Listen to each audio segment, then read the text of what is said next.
What a horrible man. What a horrible man. What a horrible man. Dirty Santa with his dirty old beard. Mr. Prosecutor always acting so weird. Telling lies corrupt as he can be. Dirty Santa, take a good look, you'll see. King of the plea deal for 30 plus years. Never ran a trial, must be out of fear. He ain't smart enough to tie his own shoes. Dirty Santa saying things we don't wanna hear. The shame is real, plea deal bill. Got the I can't win blues. Gotta fake it to make it, cause he's so bad, can't lose. Dirty Santa, dragging that beard. Dirty Santa, dirty Santa, damn this dude weird. Hey, shut him down. Retry all the cases, shut him down. Shove it in his face. Dirty Santa, what a horrible man. He can't do it, find someone who can. Lie to county prosecutor, so sad. Every case he touched, got a cheap little plea, but he act real tough when the cameras be. Talk big, go fast, that's his game. Same old grin, same old shame. You hear that jingle? It ain't joy, it's a dirty old grift in a cheap disguise, boy. Shame is real when the truth come through. Everybody in the room know exactly who. All that talk, all that front, can't run a trial, but he sure can't stunt. Dirty Santa, dragging that beard. Dirty Santa,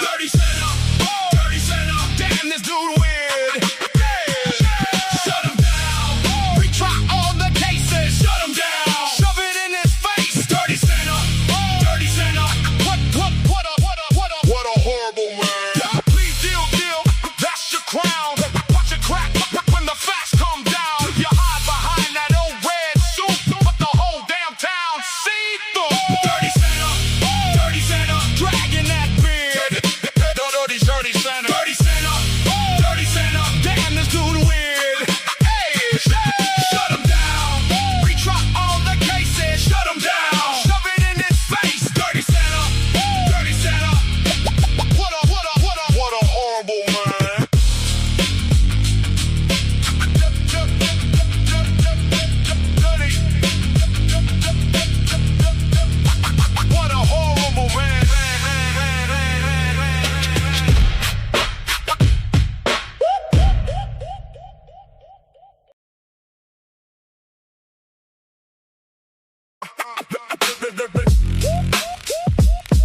Yeah.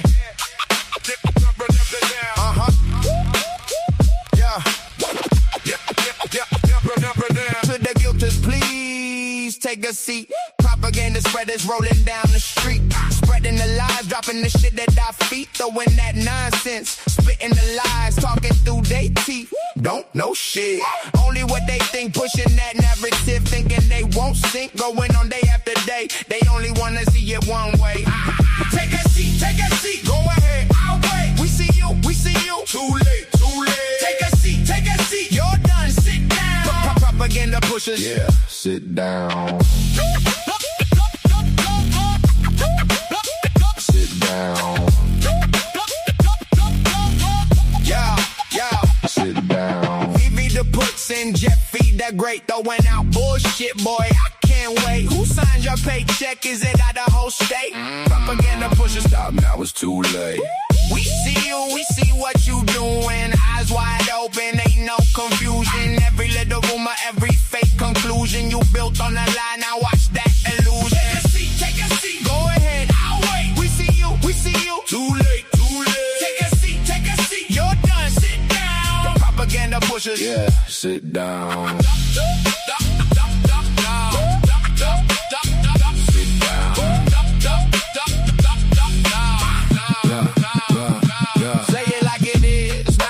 So, same old story, just cheap and cold. You talk in circles, we break the mold. Say it to my face, don't fall. Take a seat, go ahead, I'll wait. We see you, too late. Take a seat, you're done, sit down. Propaganda push cautious. Yeah, sit down.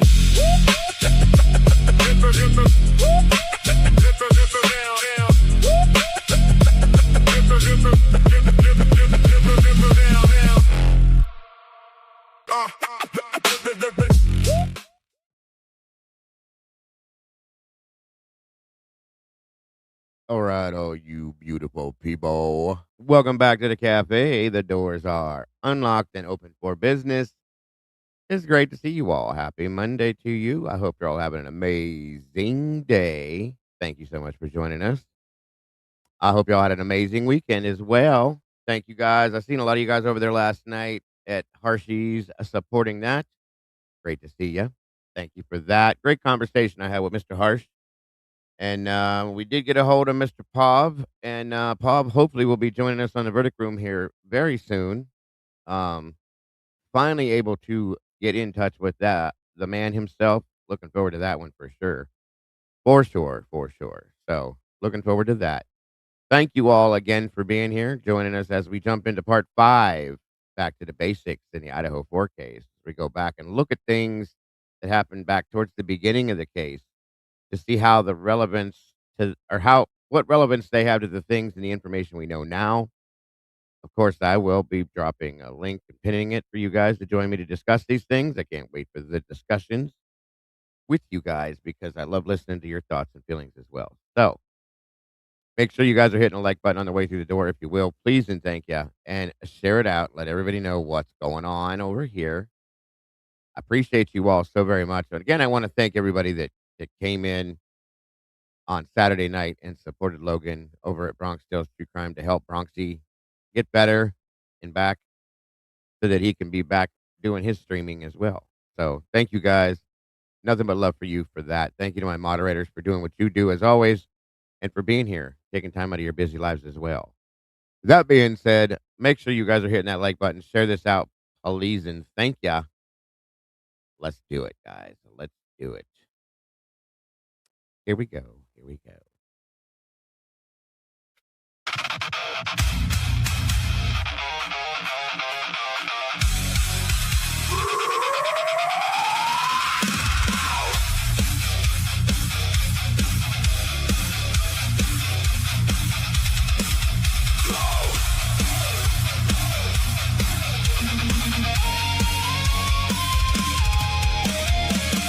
Rolling up on the scene. Dago's got that stare red light on the screen. Pouring up truths every damn day. Names, faces, dates, he don't look away. Pin maps, cold files on the wall. String runs tight from the big shots, his halls. You feel that chill when he says that name. Someone's shadow, someone's shame. True Crime Cafe, he's serving the proof. Hot cup of pain, cold steel of the truth. Seeking justice, seeking reality. Voice for the voiceless, he speaks for the street. True Crime Cafe, every single day. Pulling on the threads till they all give way. Corruption in the veins, he's calling it out. No way, no peace till justice is found.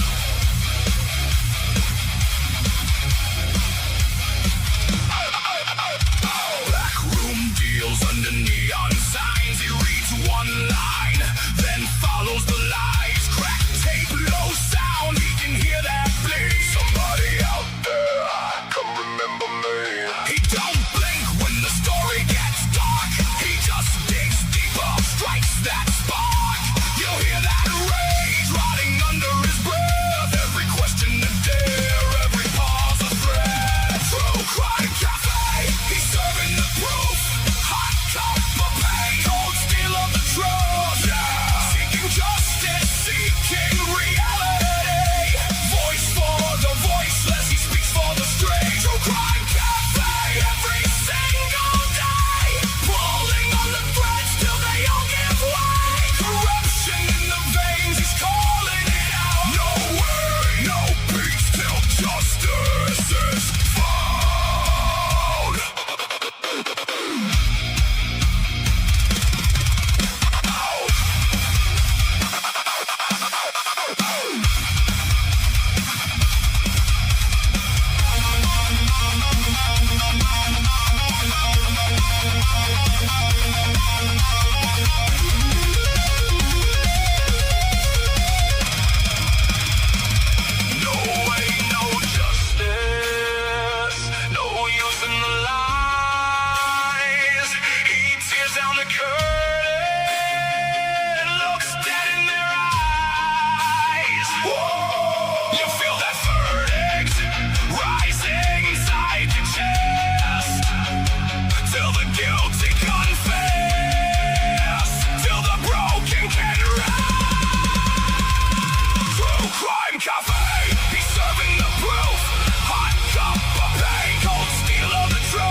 The darkest stories are served here.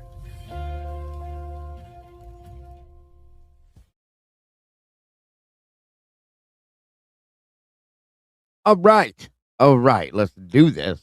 Welcome back, everybody. Thank you for joining us today. Part 5 of Back to the Basics in the Idaho 4 case. It is great to be back with you guys. I hope you had an amazing and beautiful weekend because truly that's what you all deserve. And again, thank you all for all the support you gave to Logan and Bronx Saturday in the verdict room to help get Bronxy back up on his feet, or his paws, I should say, and back to streaming the way he should be. So we do appreciate that so very much. The love and support within this community is beyond amazing to me, and God bless for that, guys. You guys are amazing. Love it and love you. Let's see who we got joining us in here today. Jen 7 back in the house. Good to see you, Miss Jen. Lost Faith 5. Welcome back. Miss Luther jumping back in the sauce with us. Thank you so much for that, dear. And I love you. Thank you for being here. Jesse Schul's back in the house. Amy Locke, welcome back to you. Sweet Pea, great to see you, dear. Thierry Don, welcome back. Miss Rowe, always happy to see you as well. Thank you for being here. Let me see. She-Hawks fan. Miss Tandy, good to see you. Good to see you today. Let me see. Shed Threeville, 796. Good to see you. Thank you for joining us. Paco's in the house. Good to see you, brother. Miss Aaliyah, always happy to have you here. Looks like Miss Leah is going to be joining us here today. Heather Bacon, welcome to you. Good to see you. No. Juror 13's in the house. Great to see you, my friend. Thank you for being here. Jesse Lynn, moving forward. Jesse Lynn, good to see you, dear. Miss Teresa, welcome back. Great to see you. Great to have you here. One Can Leanne, welcome. Wonderful to have you here today. Thank you for joining us. Miss Wendy, welcome back to you. Down the rabbit hole to hell. I think we're all there. Welcome to you, Miss Sandra Kayoshi. Welcome back, dear. Ozzy McGlynn, welcome. Wonderful to see you. Accomplished Day, welcome back to you. Love and Other Habits, always happy to have you here too. Thank you for joining us. Queen of Jokers, great to see you today. The lovely Miss Tammy's in the house. Thank you again, Miss Tammy, for joining us and for your wonderful gifts that you sent me. God bless. I appreciate that so very much. Scully Newberger, good to see you, Scully Gang. Good to see you, brother. Jay's Amaze, welcome to you. And again, make sure you guys, please, if you can, hit the like button. That's very important to YouTube and myself, of course, and share it out and let everybody know what we're doing today. Moto Man in the house. Good to see you, buddy. We've missed you. Thank you for jumping back in here. Terry Martin, welcome. Good afternoon. Welcome. Good to see you today. I think Miss Teresa's staying in Wisconsin. 105.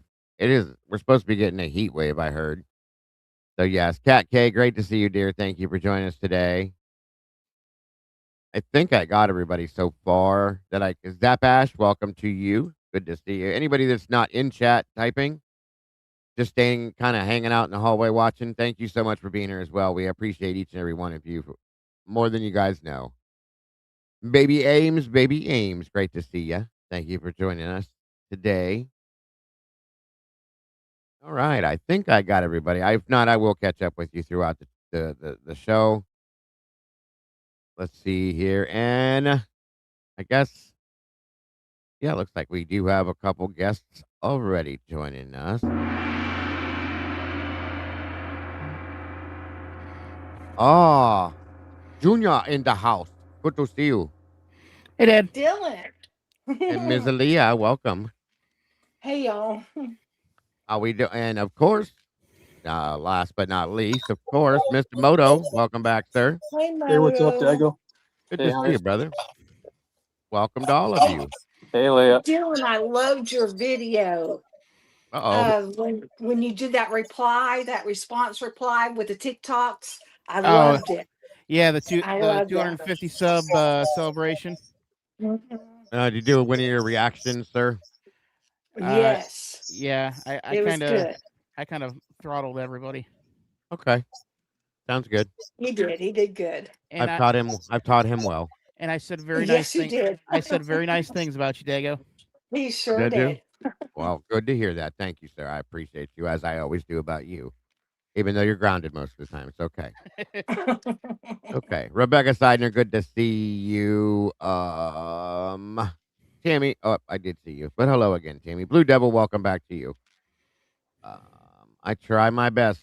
I do try my best, Miss Leanne. I try. Zap Ash 74. I think I said that right. I did see you. I think I got everybody. I will catch up with you guys. That I haven't. Amy Conway, welcome. Claire 74, great to see you. Everybody's saying that. Thank you guys much. I got lucky. I got to pop over last night. I went over actually to watch Harsh with Pav. And welcome, Dale. Oh, hold on, guys. Got to fix something temporarily. Okay. I ran over to watch that show, and Pav had just got down as I was jumping in there. And I said hi to everybody. And I guess AR Hayes was going to jump up there first, and the link was causing problems for him or something. So he asked me to jump up there with him because I told him, I said, we got to get together. We were talking about it over Christmas. It never happened. But so he had me jump up there last night. We had a really good conversation, I feel. Always enjoy talking to Harsh. We've talked behind the scenes before, but never like that. So that was our first encounter live together. It was a good one, good conversation. I think we both are on the same page for the most part.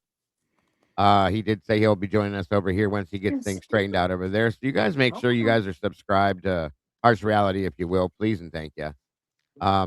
We're all in the same boat, doing the same thing, looking for justice, reaching for the truth.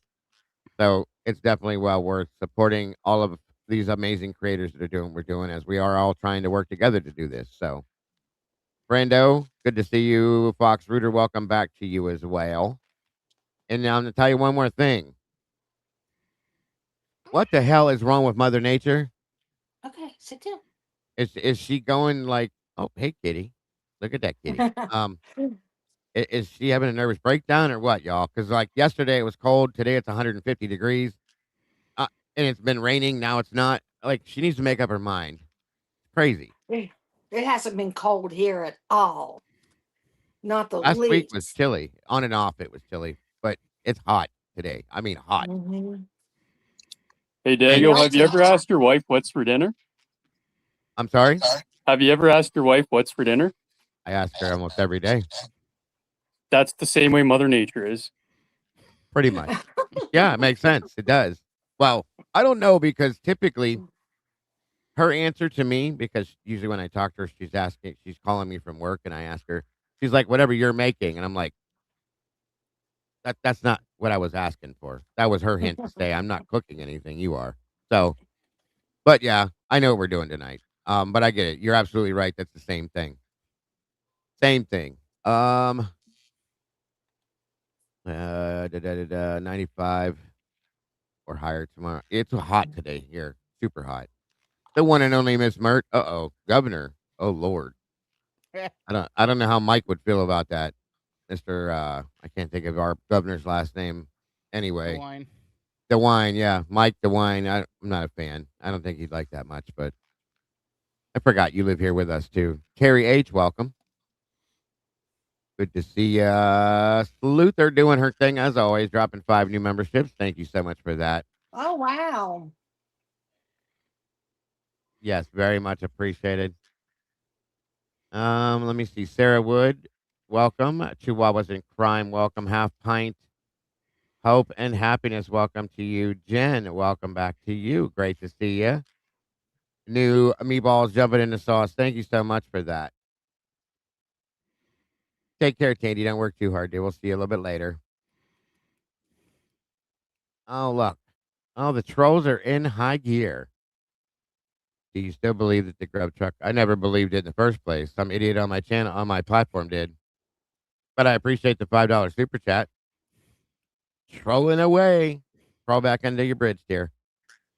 Anyway. Yeah, somebody was on my panel. It was a couple years back. I let him come up here. Had no idea what he was going to talk about, because you guys know I let people speak their minds. He started talking about some kind of weird vampire shit and people going to the grub truck and making human. It's crazy shit. But anyway, I wasn't even paying. Problem was is I wasn't paying full attention to what he was saying. I was reading something over here when he said it, and I was like, uh-huh. Oh, okay. And I was like, and then I caught it after the fact. A couple people were like, what the hell?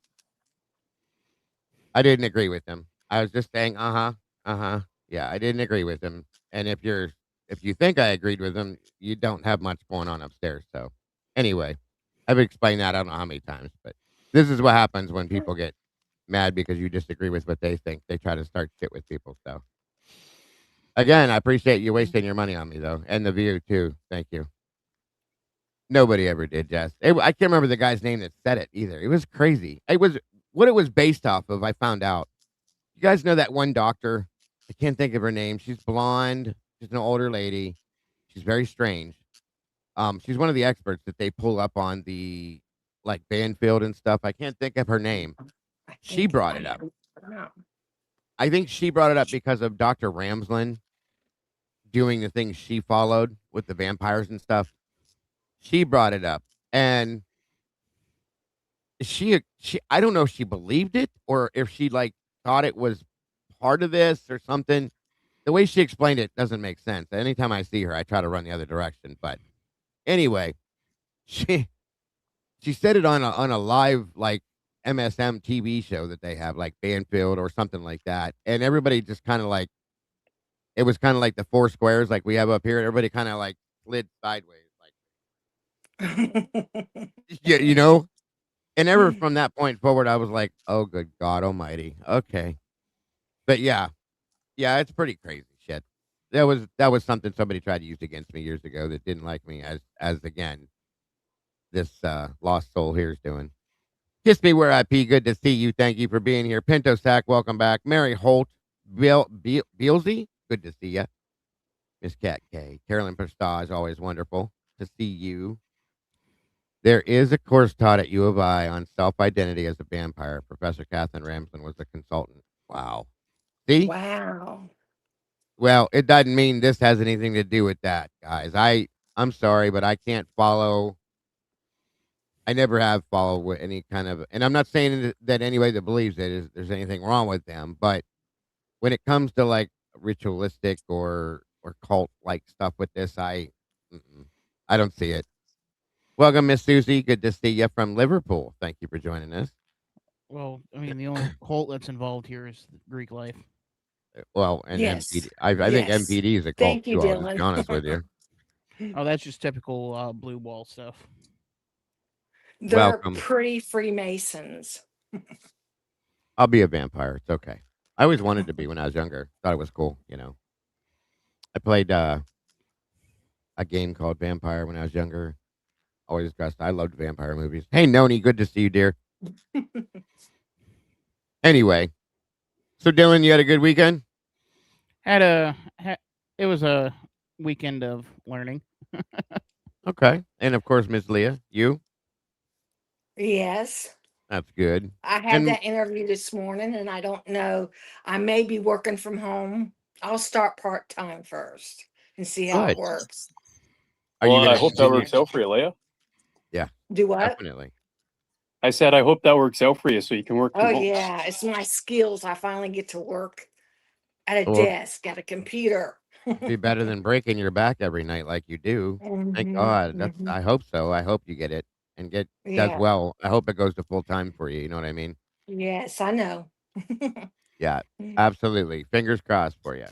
And of course, Moto's back. Took a little break from the insanity here. How are you, bro? How was your weekend?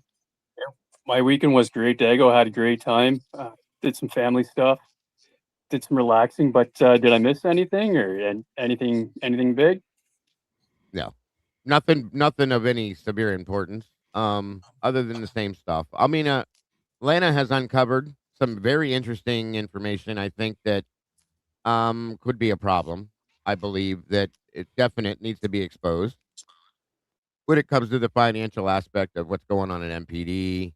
Who we all know they're all lying, but there's quite a bit going on in the behind the scenes that she's pointed out now, and I think is very interesting. I'm actually, I actually kind of got a little nervous for her when I started seeing what she was showing because the things she's pointing out could piss off the wrong people, and I have faith in Lana can handle her own, but these people, you know what I mean by that, okay? That's all I'm saying. Well, I thought I saw a headline there from Lana about I guess something about Rosie. Oh, Rosie yeah. and Fizzy. Rosie, Oh yeah. Tesdale, all of them. Yeah. Rosie doesn't seem to be on any of the paperwork for anything pretty much. It's kind of interesting when she pulled up the Italian girl, good to see you, dear. She pulled up the documentation that shows like what they're making hourly and for the party patrol stuff, the special financing that they had done for all that kind of stuff. And everybody's names are on this list that work for MPD except for Nate Rosendahl. And Rosendahl. I always say Thal. Sorry, it's Rosendahl. Anyway, I'd like to know why. Why is Officer Nate Rosendahl not on the paperwork with everybody else? And I said the other day, kind of in a joking manner, I said, does he truly work there? I mean, we know he does. He's there in uniform. We saw him in multiple other body cam videos, so on and so forth. But why are you not on the paperwork? And then the papers, the documents they filed for that special party patrol, we'll call it, that they got financing for, and other stuff. It looks like stuff that was supposed to be filed was filed very late, and things were erased from it that were on Well, there. it's strange that he was on the force. He was recognized while he was on the force, but he was on the force for such a short time. And then to have his name erased from, the payroll records. So Yeah, you have to yeah. understand. Like, I wonder, was he even being paid? Did he work for Moscow, or did he actually work for another agency? Bingo. That was Good that's the question. point I was getting at. Did he work for Moscow? Sure. But did he work for Moscow or was he working for Moscow for somebody else? And so what I'm starting to wonder, did he, and I said this the other night in a sense, and I kind of truly meant it. Was he put there from another agency possibly working for PD in a different sense or fashion, if you guys know what I'm getting at, okay? That would be the perfect cover. But I mean, we know that the task force had people all over the place, right? So if you want to know what's going on, because I've thought for years that they were looking at MPD, okay, and kind of watching what MPD was doing. So if you want to really, really see what's going on inside the police department, what's the best way to do it? Put Get on somebody the inside. inside. Bingo. Makes me wonder. It's all I'm saying. And I'm not. Like Brian Please, and I did too. oh, right. And don't take this as a fact, you guys. This is just an absolute 100% speculation based on things we've seen. But right, kiss me. It makes me wonder. Okay, the guy came out of nowhere, showed up, started working. He's young. He didn't work for him for very long at all, and then he moves on. That's a little Yeah. odd. I mean, I'm sure it happens. I know it happens, but it's still weird to me. Well, to The have whole your thing. name scrubbed from the payroll records, I mean, while you were supposed to be employed and getting paid, Yep, that's a little strange. And I yes, mean, I agree. do you think it was internal affairs, something like more along the I lines don't of know. I don't know, but it's very hard to find like in-depth information on him, bro. It really is. So, explain why. Like, if you want to find somebody, if you want to look up somebody, especially a law enforcement officer, you should be able to find information on him. It's very hard to get like real deal information on him, truly. So, I don't know. It's probably nothing. He could be, yeah. Maybe he was one of the feds that's in there, and they threw him in the mix to find out what's going on inside. Maybe he's with somebody else. I don't know. I mean, it is what it is, but it could be absolutely nothing. Understand that, okay? But it is a very shady situation. I fully agree. I mean, it's not. It's not nothing. It is something. Right. What it is, Yeah, we don't know. right. And Kiss Me's right. Right. Like, I'm just pointing out the obvious, guys, and it's up to you guys, as I always tell you, to make your own decisions based off of everything you see and all the research you guys do, along with what we talk about. I've heard that that's the fact down the rabbit hole. I don't know for sure, but I've heard that. But like, how many people did we see when this case started to unfold? How many of Moscow police officers did we see just kind of disappear, or get moved here, or get moved there? We have one of the lead detectives now working Almost for the 100. prosecutor's office as a part-time investigator after being moved over to the university to do what he's doing there. Both of those situations weird me out. One of the Captain Lanier took early. Well, he was slated for retirement, but he took retirement. The chief moved off, went into retirement, tried to run for sheriff and failed horribly. And now he's working in Washington as a chief. And we have multiple other officers that have either disappeared somewhere else or a lot of promotions happened, which I thought was strange. Mhm. And things like that. So, I mean, you can't look past it. I'll just put it that way. Like Dylan said, it's right there. It is what it is. It's not nothing. It's something. So I fully agree. Welcome, Terry. Rosie I was the one that I took just the picture of Kaylee's driver's license, right? Yeah, and right. just so that everybody knows, that's not that out of line. One, and I did talk to my buddy Jeff that works for PD out here. They do that if they don't have like a notebook handy. Sometimes it's easier so they can just file everything on their reports. One said they do that up at NYPD all the time. That's not that out of line. But Yeah, but you he know all what? he also did some other things that were out of side. What's up, Terry?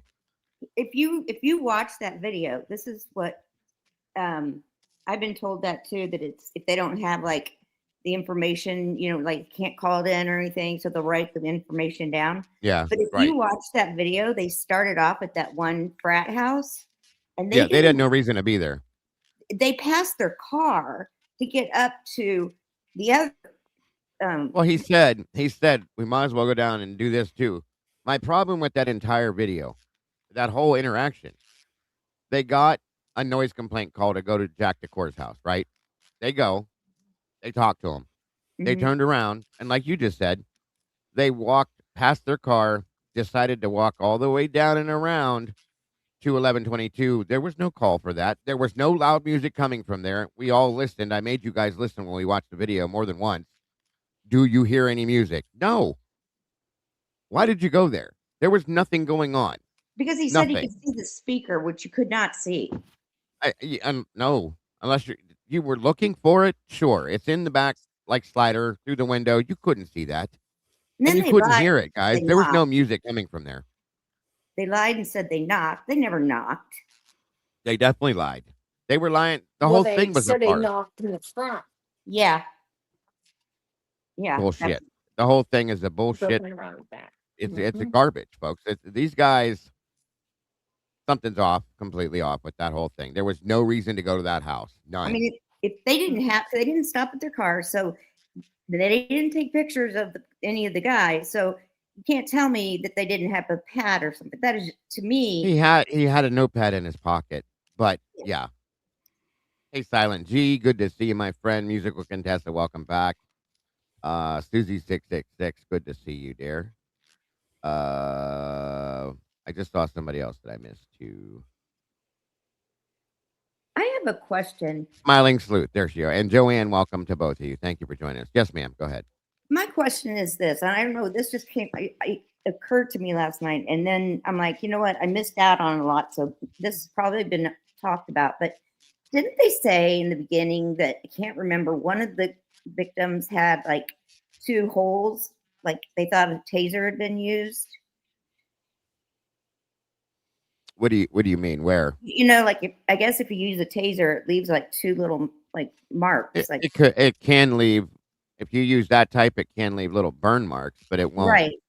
And then the actual taser itself that has the projectiles, there'll be tiny little poked holes. Yeah. Yeah, and I remember that they talked about that, but then that got totally said no, that was just a rumor, blah blah blah. And then That's what I thought. Yeah, but here's the thing. When what's her face? Bethany said she heard and saw like a flashbang. A We've already taser went can over do the that. same thing. Well- It'll make a noise, and it will also make sparks. Right. The problem with that is because we looked at that aspect a long time back. She said because they asked her to clarify, what did you see? What did you hear? What did it look like? What color was the flash you saw? She said orange like fire. A taser don't do that. A taser Okay. is like white, and it makes like if anybody here has like a gas stove that has the electric start on it, that clickety noise that it click click click click click click Mhm. before it lights. That's what a Mhm. taser sounds like, just faster. And one of the things I was looking at Chat GPT, pulling up the the comparisons and stuff, Uh-huh. and it says that the only people that really carry flashbangs are military and police. That is true. That is true. I mean, you can buy these things online. You can go through surplus, surplus stores and get stuff like that. Why would you have it? I don't know. We have a store out here. It's called Mickey's Army and Navy. You can buy just about anything you can get in the military, in that store. But for somebody to have a flashbang, what for what? Unless it was, I don't are we know. good? I don't know what that was. That was Was my it me? phone. Oh, It was okay. me. No problem. My phone. I mean, it could be, somebody got one from PD or from a military aspect Or it could have um, been one of the college kids that are like, aren't they like kind of like the recruits, or they go with they them? do have military ROTC guys there. The guy Matt Moye was in ROTC military stuff and all Yep. that. Now, here's the thing though. A flashbang, a real flashbang, it makes some noise, okay? And it's bright, and I mean bright, bright. It would have lit up the whole house. Truly and And honestly. Dylan said she didn't see it or hear it. Do you believe Dylan, Terry? No, but Bethany asked her, and she said, "No, I didn't." So And that for probably Bethany, didn't fall into the narrative. yeah. No, I agree. I agree. I don't know that I believe anything that either one of them about the flash, the firecracker. I don't know how much of that I believe because now, if you look at like Dylan's story, multiple things from her story has come from episodes of Vampire Diaries. Literally, Mhm. okay. I mean, literally, when we found out, I watched it. I showed the episode here. Like somebody comes running up, chasing down this girl. Don't worry, I'm here to help you. Mhm. Um, what? That's exactly what was, there was somebody crying in the background. The girl was crying. Okay, and you tell us that you just watched Vampire Diaries. Come on, why And don't you use your imagination a little bit stronger and make up a better story? You know what I mean? yeah, I always thought it and was weird that she says that Dylan has such horrible nightmares and stress and all this kind of stuff. And look at the stuff she watches. Well, that's what she blamed it on. That she just, and that's another statement she made too. Hold on, Dylan. I'm sorry, bud. She said, "Well, I just let the things happen in my dreams that happen because I know they're dreams." What in the hell are you talking about? What? Who controls their dreams, first and foremost, okay? And second of all, what does that have to do with what you're doing? So a lot of this stuff that was stated is just mind blowing, okay? And there's been a Okay, lot sit of down. things that are untrue, honest and truly, and things that were made up. Your cat is gorgeous, Leah. I love her. Thank you. Or her, sorry. She's fluffy. She's very cute. But anyway, hey Kim Young back in the house. Good to see you. And here's the other thing. I think if a flashbang would have been thrown in that house, especially on the ground level, we'd have seen it on the camera, the 1112 camera. The whole house would have lit up. It's that bright. I'm telling you. The Well, point from those flashbangs is to blind people so that they can come in and take over a situation without people seeing you. And it blinds you, it disorients you, all sorts of things. Like literally, you can't see for quite a while, even after it goes away. So we'd You'd have have definitely burn marks saw all over the floor. do what, bud? You'd have burn marks all over the floor. Everywhere. Yeah, that's another thing. And Oh. you, no matter how hard you try to clean that, you're not going to get that off unless you replace part of the floor. So being on the inside of the house, it would have lit up the entire house, and we'd have saw a big bright flash come off of that house on the 1112 camera, in my opinion. So, Hmm. unless they redacted it. well, there's that too, which they do and have done. So that's very plausible. so And I would expect them to redact something like that too. Go ahead, Dylan. so here's the thing: if we're gonna operate on the potentiality that Rosendahl may have been directly involved, anything MPD says is now out the window. Everything's on the table. Gunshots, restraints, everything is back on the table. Sure. And Lana proved that the other day. Absolutely everything's back on the table, regardless of what MPD says. I can agree with that. Mhm. And what I found interesting the most interesting was actually in Mason's interview when he said, "Oh yeah, we thought it was just a party and someone stabbed another person." People get mad. It happens. It's like, wait, what? No, no, no. And I'm gonna tell you guys too, and I agree with you, Dylan. That's insane. Hold on, let me fix that background, you guys. Sorry about that. So there was something that happened at the Hunka Dunga that night. There's no doubt. Period. Okay. And Mhm. Ethan, Pete, and Barstow, they all either were involved or know exactly what happened. As I believe that other people there that all know, and it makes me think now for sure this is why they left so early. If you look at the time that they were there, it was less than an hour, and then they're leaving, and then they're going home. Maisie's crying when she goes home. She doesn't want to do anything. She wants to go to bed. Something went down. That's a fact now. Okay, there was a fight, disagreement, whatever. Ethan had to be taken outside to cool down by Pete, supposedly. There was something big that went down at the Hungadunga. So now I'm completely dead set on the fact that that's it. Period. That's what happened. They left early, took everybody home, and then went where and how and when, who, I don't know.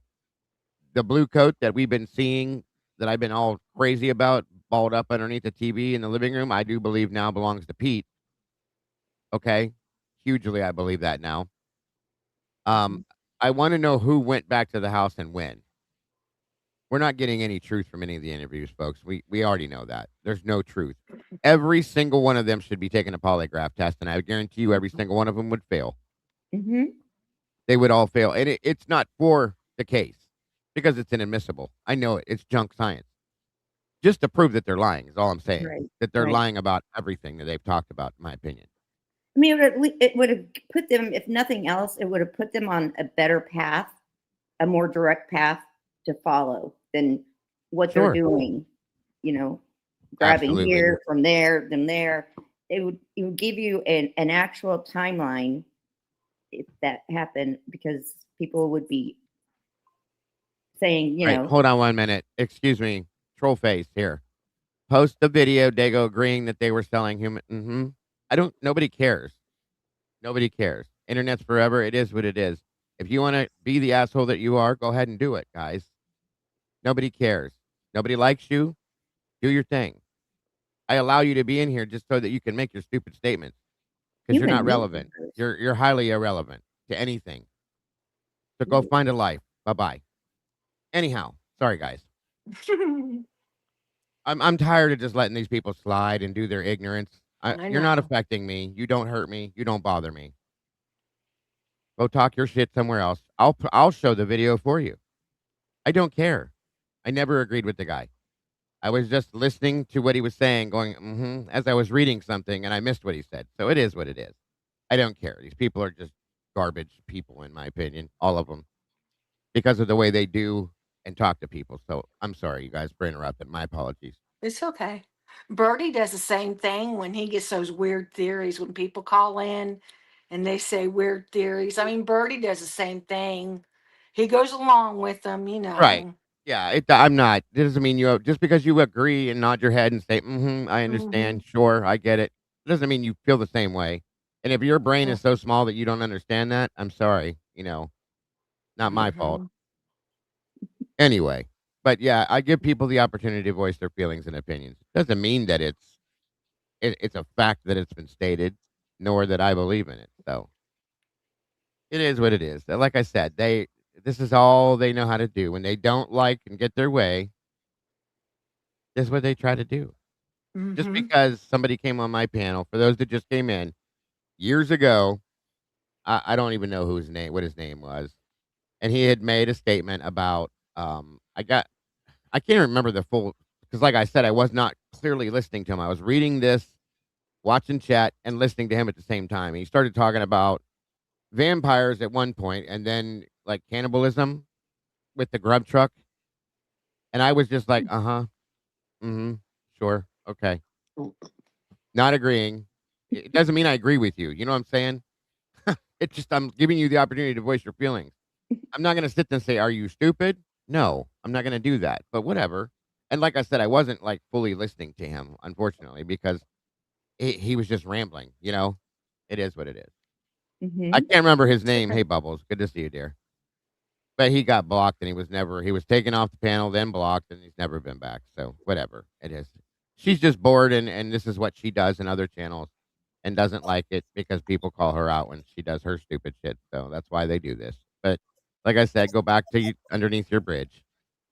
I wonder if they like Hmm? I What is wonder if the she prosecution actually uh tried to get Dylan to you like what if the Vampire Diaries wasn't actually part of the case? What if it was just like it's just a plot? Like I mean, you mean like the part of the like they lied and just made up that as part of the yeah, I got you. That's very possible. Like I said, you guys, I don't know how long ago I said this, but like we don't even know if the basics that they gave us was real. You know what I'm saying? I Truly, we know. don't. That's the sad part. We because don't I mean, truly know how 100% do you what's how do real. you how do you mix a teenage, I don't Yeah, know, you're right. thriller plot into a real murder investigation, like, Hmm. or even think it's a good idea to bring that up? I agree with you. I do agree with you. Like, And it's just so crazy that it worked. 100%, 100%, 100, and it did. People took that story for years, years. What if that never happened, you guys? Hmm. What if she never heard anybody say, "Don't worry, I'm here to I'm help here to you," or yeah. any of that? What if that was never heard? That's the whole point. That's why I never include it in my theories. I don't think you should. I agree with you. Uh, like I never include anything Dylan says in the theories. Um, that's kind of bob back and forth between was there a chase throughout the house or wasn't there? Right. And when the cop first came, everybody's out there. Dylan's like crying and telling about the story. And I feel like she's just the way her body movement is, her arms and all that.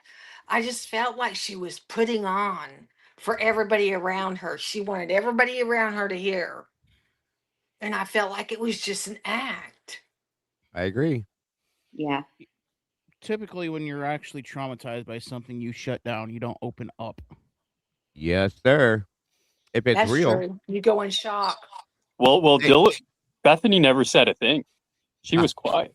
she's the one that I think shut down. Truly and honestly, I mean, they didn't. She was trying to leave.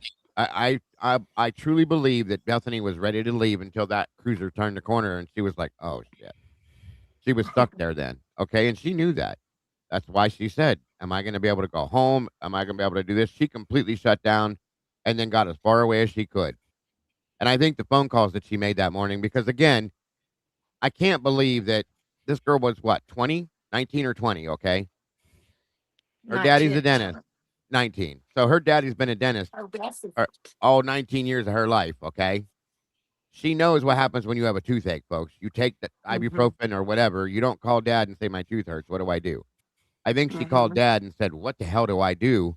This just happened. I don't know what to do." And he probably said, "Get your ass the hell out of there. You don't want to be part of that." And I think she called Jenna, the girl she always calls whenever she wants to get away from something. Jenna showed up right behind the cruiser, folks. And then it was too late because the cruiser was there and he said, "Ain't nobody's leaving." mm-hmm. Okay. So, hey, Becca, good to see you. So I think she was out, but she didn't say a word. And she barely even spoke in her interviews, folks. Mm-hmm. Barely. They really had to push her to get her to talk about anything. She was like a little girl whining. Yeah. I think she was drug into this, you know, uh, against her will, in my opinion, I'll just say. Mm, I kind of teeter on that because if you're associated with somebody who just did this act and roped you into it, you're not gonna go with them to Vegas. Well, um, you will if you fear that them or the people they know, just to make sure that they're your friend. Yeah, but why'd they leave Bethany and Dylan alive? That's the biggest I question. believe that Dylan was left alive. I think Dylan answered that herself. I think they knew me and they wanted to protect me. Oh, okay. That's right. She did say that. Bethany, I don't either Bethany wasn't there for a little period of time possibly, or somebody said leave her alone. That's all I can think of. Mm-hmm. It doesn't make sense. I agree with you. Mm-hmm. Or I'd like or uh, possibly Bethany was downstairs not really hearing anything, and therefore the people that actually perpetrated this, did know Bethany was down there. and that's and I was gonna say that's another good point too, because where she was at, she's down around back in the corner. Like they didn't may have not Mm-hmm. even known she was there. And she stayed there the whole time, right? According to her. Mm-hmm. But a couple other people told us that was it Hunter said that he come in and they were in the spare bedroom, and it was said by one of the two of them at some point too. So were they in Bethany's room or were they in the spare bedroom? And if they weren't in Bethany's room and they were in the other room, why? Well, and then you also got to remember with Barstow's interview, he let out of the bag that somebody went in and saw all four bodies. Uh huh. So who was Mm-hmm. that? I'm telling you, I wonder what time that was. there was a group of people there, I believe, more than what we already saw. I think there was quite a few more people that were up there to the point where they called 911 and then everybody bolted. Well, yeah. So the kind of timeline I put together with Mason is, if he truly didn't know beforehand, they would be doing that head count right around what's called the witching hour when watching Red Zone that he mentioned he was watching. And the only way a football fan is going to be leaving the TV screen during the witching hour of NFL Red Zone is if they are completely positive something legit is happening. Yeah. So, around that time, if you just get a snap, you're not going to answer that. You're too focused on your fantasy team. So you would have to realistically move that timeline for Barstow up, if you because I could see them doing something early on in the red zone, but about the time frame that you put it at, they're in the witching hour. Their games are going to the fourth quarter. Yeah. I don't understand any of that. Good point. I don't It, either. it's I'll getting to admit crunch it. time. It's getting to crunch time in the NFL games. The part that Mm-hmm. everybody actually wants to watch. Like at the end when it's a point apiece. Yeah.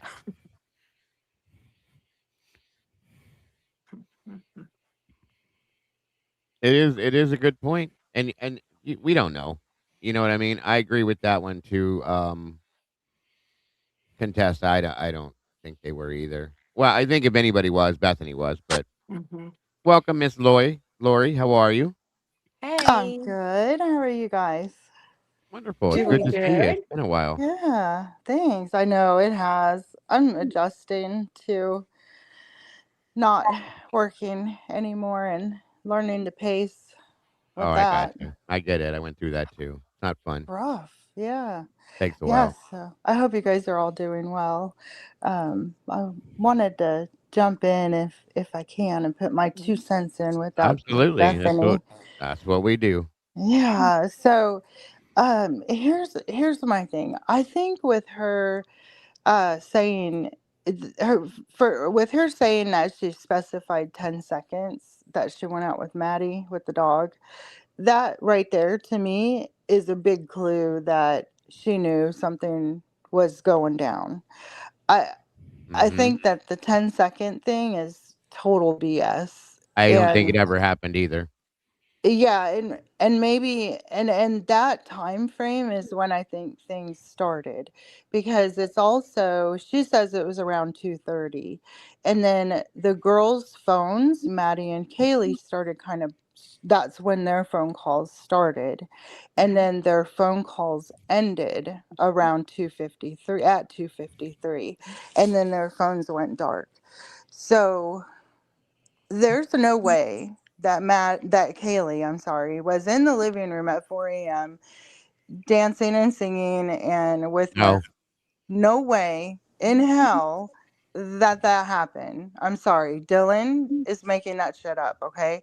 So uh, I like Pav. I like him. I like his theories, everything, but that. And I cannot believe that he's still sticking to that, because no way Kaylee would be doing that. And um, so that part of the story doesn't jive. So with that being said, and then also Bethany called Dylan, not Dylan calling Bethany. So Bethany, while it's doubtful that she didn't hear anything while the murders were occurring, right. and that also tells me that everything probably most likely happened earlier. So with that being said, the girls' phones, meaning Kaylee and Maddie, started blowing up around the 2:30 to 2:53 time frame. That's also when Bethany lied, I feel, and made up that crap story that she walked outside for 10 seconds with Maddie and then went back in the house and grabbed some Never, chips and never went to her happened. room. Yeah. Yeah, I agree. And why would you even specify 10 seconds? I mean, that's just ridiculous. And Right. no cop questioned her of, why did you only go outside for 10 seconds? Why is it 10? Did you guys notice that? Yes. I noticed that the cops never asked the right questions on anything. They just kind of breezed over it all. Yeah, but I Yep. mean, if I was interviewing somebody and there was a quadruple murder and I'm questioning the roommates, that would be my first question. And I'm not even a cop. I don't have any experience. I'm not a detective. The only detective I've ever had in my life is one uncle. And I wish he was still alive, because I would love to ask him, would you not have asked her why 10 seconds? It Exactly. just, it's ludicrous to me. Why do you say 10 seconds? That is just, were you cold? They didn't even ask her. Were you cold? I mean, why 10 seconds? And then the Right. whole, I went upstairs, got a bag of chips. It makes no sense. She's lying. So that's my opinion. And I had to jump in just to give you that. No, I Just, fully agree with you. yeah. So I I really think things started then. And then Kaylee and Maddie's phones went dark. Bethany is lying. But that's, what I feel strongly.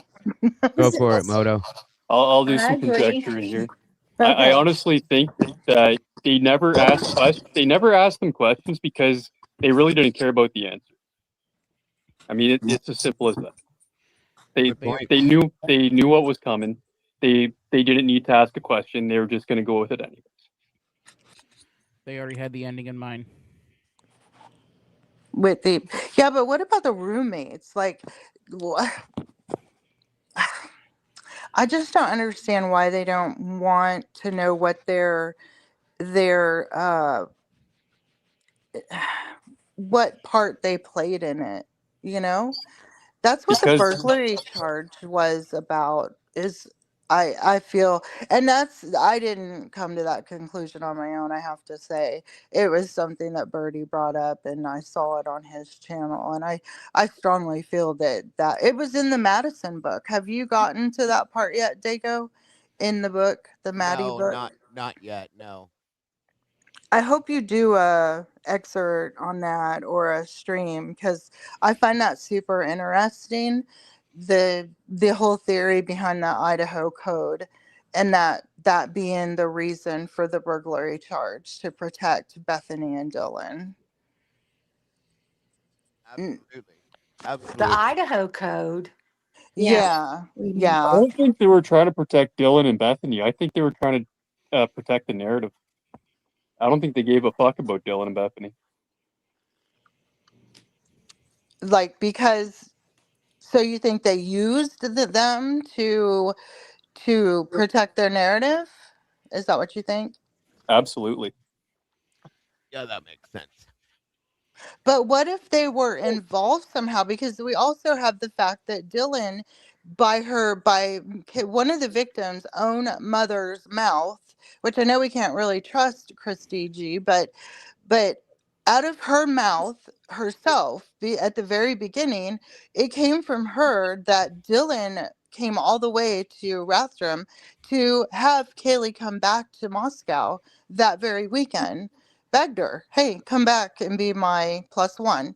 So, with that being said, no matter the reason for the crimes themselves, Dylan lured Kaylee back to Moscow, and then she was murdered. So that in itself should be a Yeah. reason that Dylan alone should have been investigated. Maybe not Bethany, but Dylan for sure, Well, especially with all her lies and her BS. yeah, and we know It, that the grand jury didn't even believe what Dylan said to the point that they wanted to indict her. You know what I mhm. mean? Yeah. So aside from the Moscow PD's narrative or anything else, how can you let Dylan Mortensen walk free and clear when everything is pointing to Dylan Mortensen being involved somehow? Well, that's why it worked out the way that it worked out, is because they Yeah. were trying to protect the narrative. They weren't trying to protect Bethany and Dylan. They just used Bethany and Dylan in order to get the narrative that they wanted, which was a Yeah, I black guy in a mask. I agree. but to leave people there to tell that story, to promote that story. Yeah. And real quick, Hottie JG, thank you so much for your donation, super chat. Maybe what Dylan saw was a carbon dioxide extinguisher. It can smash doors like the bathroom door. Who and what did that? It can also smash the head of someone and can be used as an asphyxiant. No screaming, no sound. Interesting point, Hottie. Very interesting point. Thank you for that. That's pretty clever. Yeah, and that door was one of the door was busted. You could see that the door frame had been busted somehow or another. At some, I don't know when. I'm not saying it happened that night, but it was at some point busted. And the lock portion where the rocker goes to the rocker plate, all of that was moved and busted and cracked and all that. So something happened at some point there. No problem, Dylan. And but yeah, thank you, Hottie. That's an interesting point and a And the very shape of a fire extinguisher could yeah. mimic a shape of a vacuum. No, am I Yeah, wrong? it could, There's many things that would match Hmm. that up, I agree. But and again, I agree, you guys oh, go ahead, I'm sorry. it could be fire. What she thought was fire too. You know, she saw a fireman. Well, if somebody's carrying a fire extinguisher, who knows? You can hear it on what's the I can't think of her name at the moment, but she plays that recording where you can hear someone saying, "Open the door." Jules? The No, Hello? not Jules. It's the TikToker. She's got the long black hair, and Amber Vance? no, not Amber. TikTok. She always says you're the shady friends, all your shady friends. Uh, Um, about the death row. Oh gosh, I can't think of her I don't name. do much TikTok, I'm sorry, Lori, No, it's I don't it's your either. fault. I don't do. She's on Kim's comment. oh, I didn't see it. She's on oh my gosh. She's on YouTube too. I don't really do TikTok. I don't do TikTok That's either. okay. Um what's her name? She's I'm gonna have to Long refresh. dark hair. I'm trying to think, Karmic? Nah, I know her, Karmic Retribution. She does that saying about all the shady friends in death row. Oh, somebody knows her in Nika? chat. Ne Somebody. Nika or Yes. Nero's Nuggets? Or Nika's Nika's Nuggets, that's it. no, it's not her either. No? Nero. No. I'm really sorry. You know I get this brain Alright, fog that's and my your fault. mind doesn't No big always deal. work right. But it's that one she's really popular on TikTok, and then she came to YouTube, and she always says Nikki. That's it. Somebody just Nikki. said it. Okay. Nikki. I know Yeah, who you're that talking about. yeah, Yeah, so she plays the Jack Decor interview where he forgets, of course, all about the 17-minute phone call, and then he right. also asks when they bring it up, the detective brings it up about did you don't remember this, and he's like, is there any audio? Like literally asks that question. Is there any audio? I it's so comical that he just asks that question. It's so brazenly obvious, that he's like, Right. oh, what do you have on me? But anyways, during that she plays some another streamer. He it's the Mark B. Mark B. He's done a great job at doing all the taking out all the background noise and everything. Right. And in that, you can hear a male voice saying in the background, "Open the door, B," like Are you bitch, are you BIP. talking about this one right here? Yes, yes, that's her. Her name's That Nikki. that video kicking the door down? Yes, yes, that's the one. Okay, I'm following you. See, I'm listening to you, Lori. I'm trying to find it, that's all. I'm so sorry. I know sometimes it's No, super hard to follow me.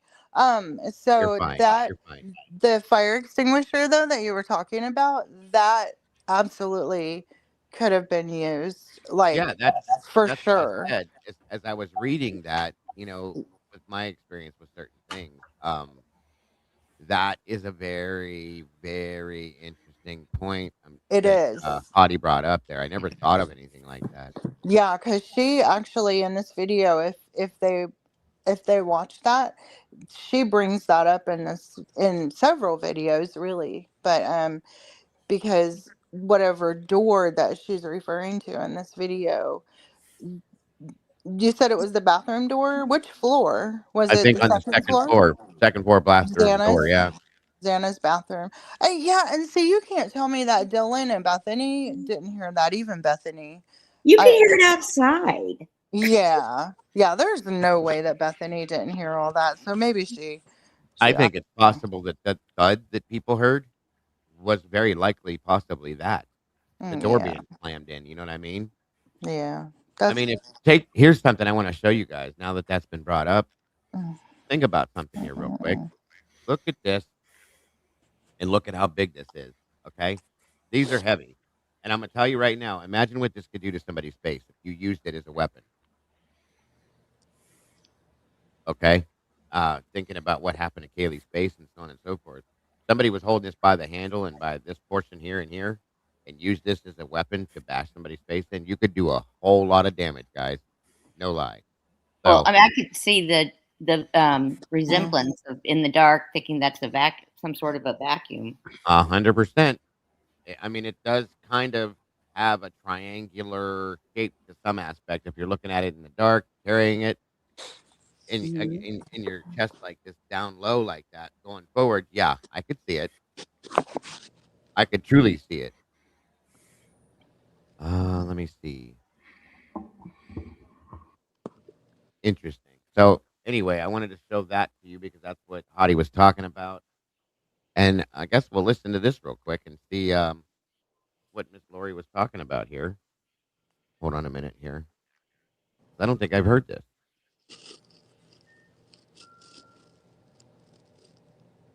And I'm going to put Miss Nikki's link here, guys. I have listened to her before.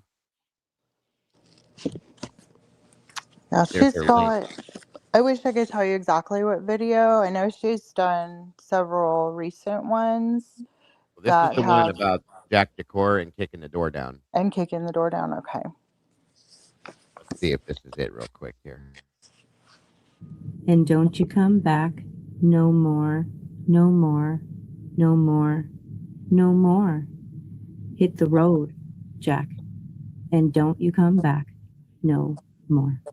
There's a chance that Brian Koberger could be exonerated, and Dylan Mortensen and all of our sketchy friends are indeed the reason why. Sketchy, because they have all been caught lying since the beginning, and the internet is not done talking about it until all of the right people are behind bars. Thank you, Michelle, for that. Congrats to whoever received that membership and welcome to the sauce with the rest of us. Very much appreciated, Michelle. Always. Thank you so much. In this video, we're going to talk about the 17-minute phone call that did happen between Jack D and Kaylee. Kaylee is one of 4 victims from the Idaho 4 case. The Idaho 4 case is about 4 college students, Ethan, Xana, Kaylee, and Maddie. They were found brutally unalived in their off-campus home. Kaylee was found on the 3rd floor with her best friend, Madison Mogan. Once again, brutally unalived, found in the same bed together. At 2:26 in the morning, court documents will prove that a 17-minute phone call happened between Kaylee and her ex, Jack D. In this video, we're going to listen to a part of Jack D's interview, and then we're going to listen to some audio around the exact same time of the phone call starting and ending. So let's go ahead and get into it. This is Jack D's 3rd interview, attorney by his side. He has never brought up the 17-minute phone call until he is confronted by it. So let's listen. And so I point your attention to this one, which is 11/13/2022 at 2:26 a.m. And there's a call it's 16.88 minutes, so almost 17 minutes in duration, which was an answered call. Do you recall that call? Oh, hang on. Self-help's in the house. Saying meatballs. It's my birthday today, and I am happy to celebrate for a bit in the sauce. Well, thank you so much for that. And you know what that means, Happy guys. So, birthday.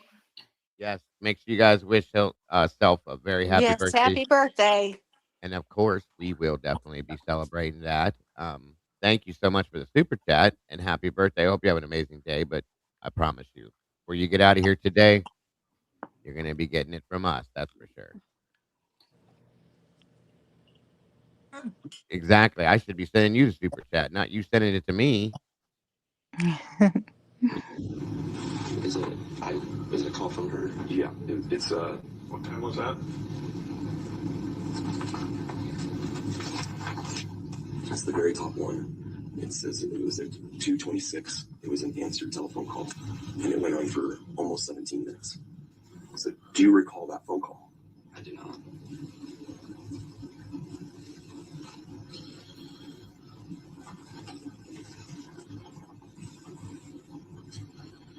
And he called her. If I'm correct, he called her. I think we found out. She didn't call him. Is there audio from that? I doubt it, but I don't know. This is just, they just emailed this to me and said, ask me about this.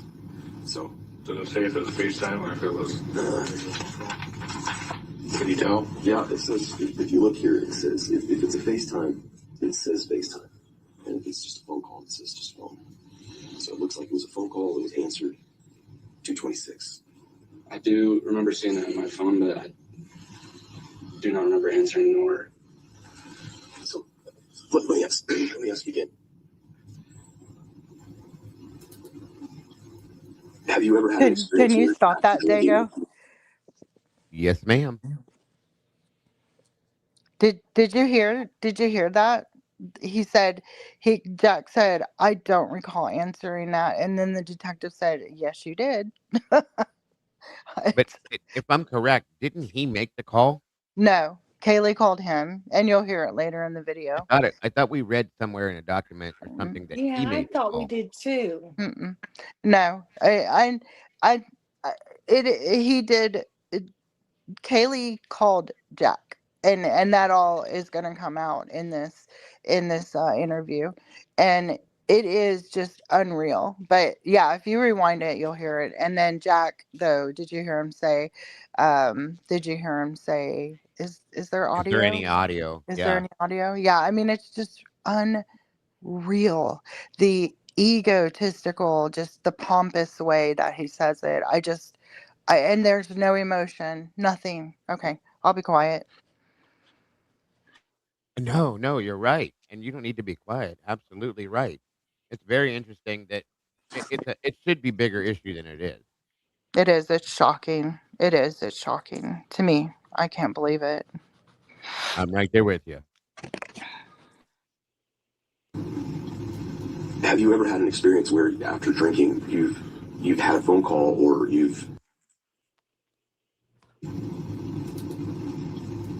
Have you ever had an experience where after drinking you've had a phone call or you've done something or? That's where I got it from. I thought so. The book said that he called her. That's where we got that from. So that's interesting. And Yeah. again, Mm. this book has done so many things to screw us up in different ways. It's weird. The way they put the timeline together and all that. So it's probably another one of the mistakes within the book then. Thanks, Tim. Or went somewhere and you didn't remember it until the next day, and then you realized that this had happened, but you didn't really remember it. No, I've never had something. So this phone call, that's what I'm trying to get at, is could you have answered the call and maybe didn't really have a conversation, you set the phone down, and it went on until Kaylee or somebody hung up, or you hung up. I mean, how do we explain this, I guess is what I'm asking. How you just explain it is my best guess of what happened, or I thought it was like John Horn or something and just smashed my side button on my phone. I'm not sure. Okay. I can't hear him. Can you? In case you didn't hear it yet, now you did. Jack D is going to ask if they have any audio from that 17-minute phone call that he doesn't remember at all. And did you hear him ask, in my opinion, trying to clarify if the call came from Kaylee? We have no clarification other than the book, Broken Plea, page 244, where it's going over the timeline, and they're saying that Jack D is the one who called her. And it's coming from Jack D's phone records that we don't have. And per the documents prior, before this book came out, based on the verbiage in the court document, it sounded like Kaylee was the one who made the call to Jack D, not Jack D making the call to her. So in my opinion, it sounds like he's clarifying or asking if the call came from her. What do you guys think about that? But besides that, I didn't play it in this video. I played it in my other videos when we went over the interview. This is, again, third interview. He is continuously saying that he left and is home by 1 o'clock in the morning. That's not true. He is still at the corner club until almost 2 o'clock in the morning.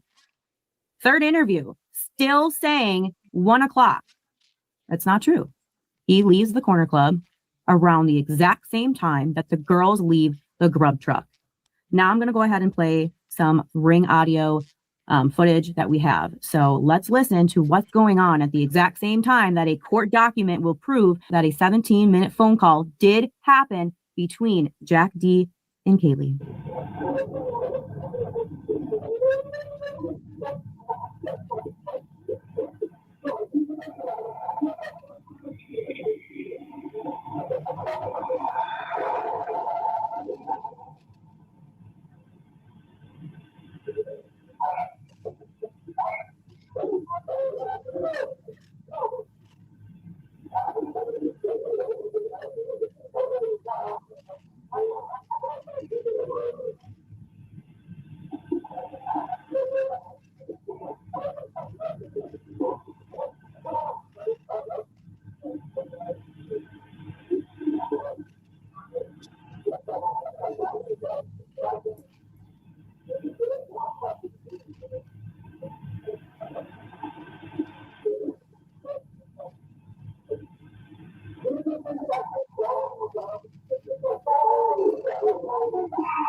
So I'm going to pause it there. I started the video just a couple seconds before 2:26 in the morning. Now, this is going to be a little muffly for you guys. You're not going to hear everything super clear, but I do believe you're going to hear some things here and there. And what you can hear is the most important, because in my opinion, I hear a female asking for her phone back, crying or begging for her phone back. I hear a male voice taunting her about her phone.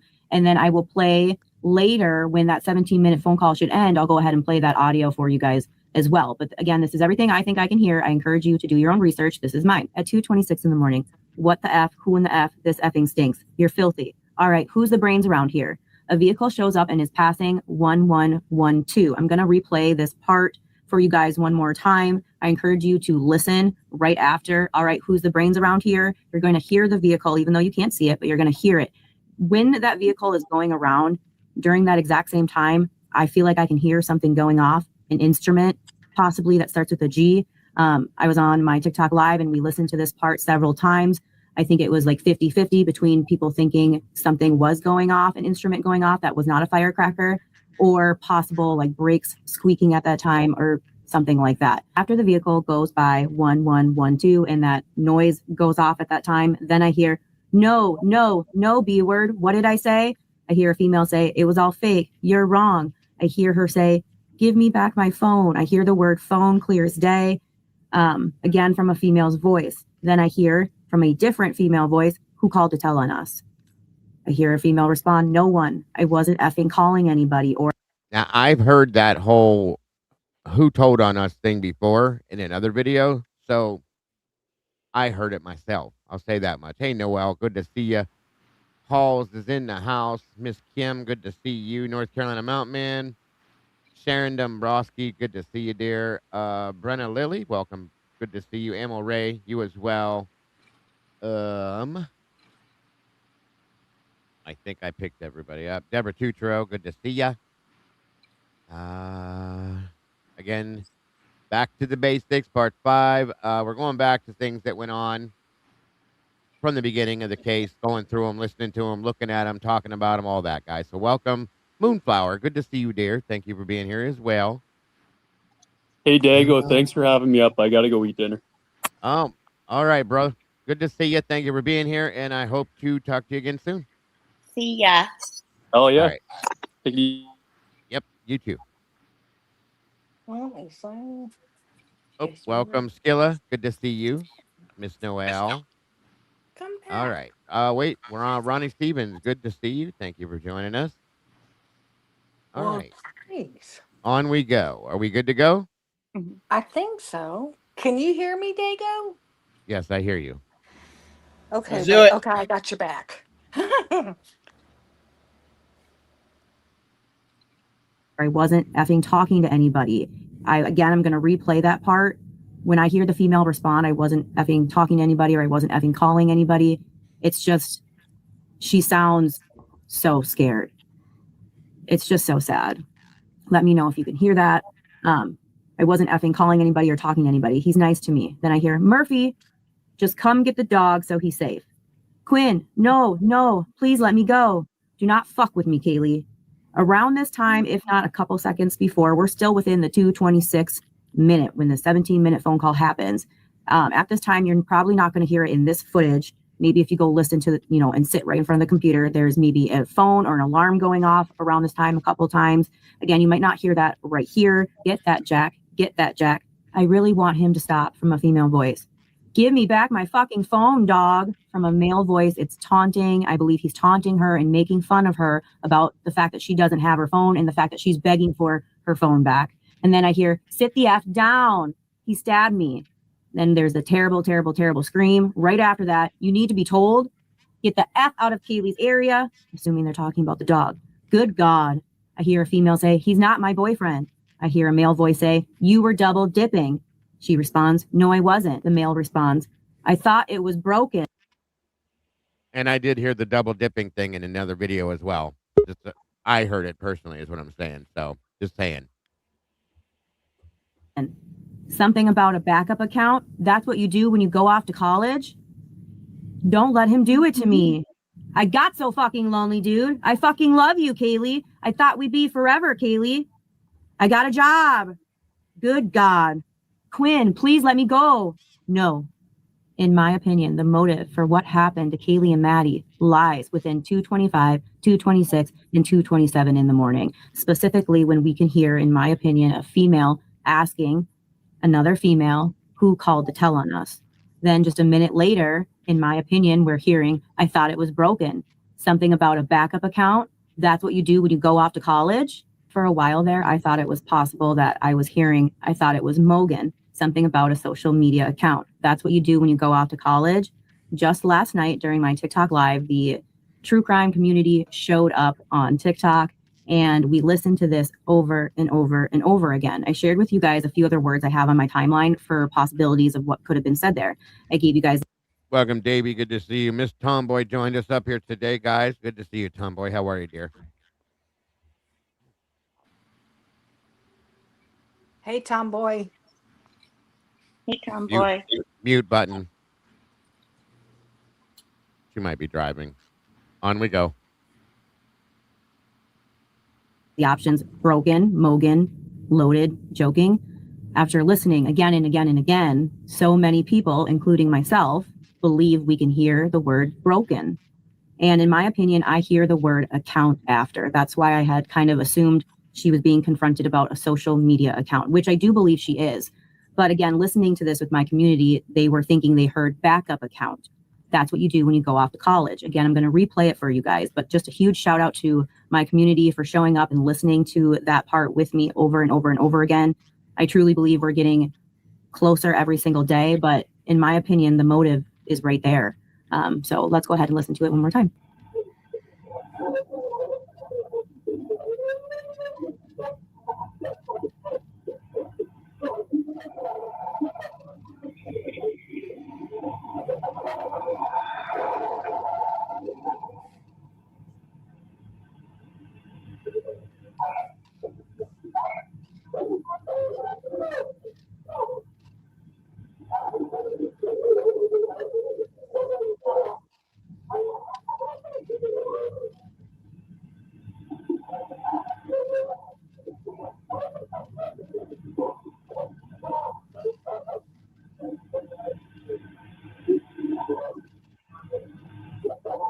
By the way, she put this out June 26th, for those of you that didn't know, a couple days ago.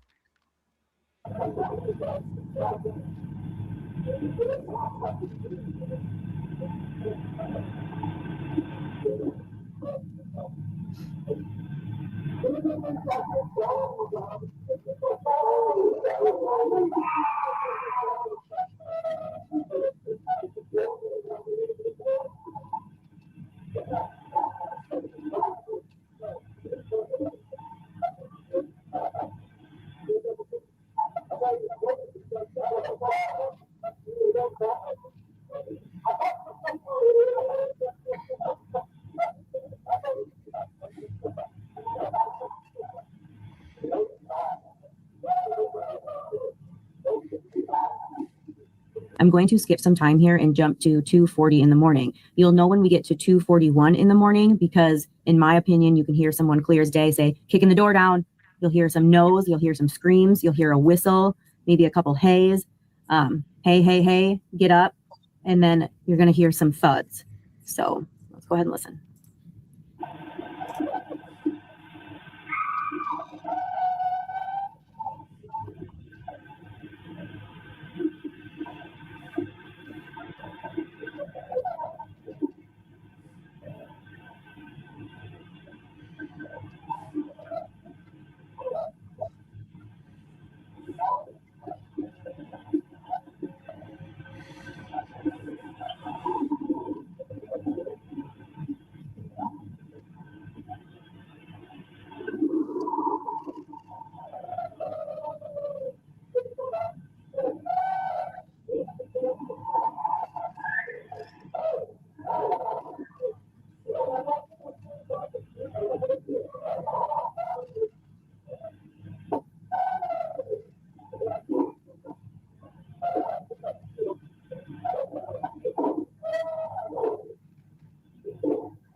Trigger warning. This video includes sensitive and violent content that may not be suitable for all viewers. This video is for 18 plus only.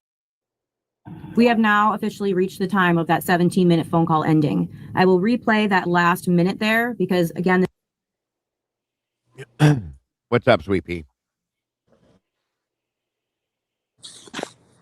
Can you hear me? Yep, I'm here. How are you guys? Good. You said stop, I think. Was it you? Hey, Grace. No, it was not me. Oh, Sweet Pea said stop. I thought it went in the chat. Oh, no, I was saying stop. Like, that's what I heard. That's probably what she heard. Oh, sorry. Sorry about that. Yeah, sorry. Oh No, gosh. You're good. I get it. That's Hottie. what I heard, yeah. Yeah. I hear it. You can hear it too. Some of it's very hard to hear, but you can listen. The tone of what you're hearing, the tone of the sound tells you it's not good. Okay. That's heartbreaking. You can't hear clearly a lot of what's being said. But the tone of it is what I'm saying. You can tell it's negative. It's not something for fun. It's not. No. And thank you again, Hottie, for that. Again, ask Showalter what Maddie said to Adam. He answered so he would know. Did Jack get the SD cam card from the girls who ran over there and left it to LE when sitting in the cop car? I don't know. It's a good question, and thank you again for the super chat. Interesting point, though. They didn't get the SD card until after JD was out of the car. Oh, you mean with that part of it? Yeah, I was talking about the first part, but no, I got what you're saying. Yeah, that's true. Those girls were definitely doing something with Jack, though, that night and morning. Or definitely, I just wonder how she can tell what words were being said. Yeah.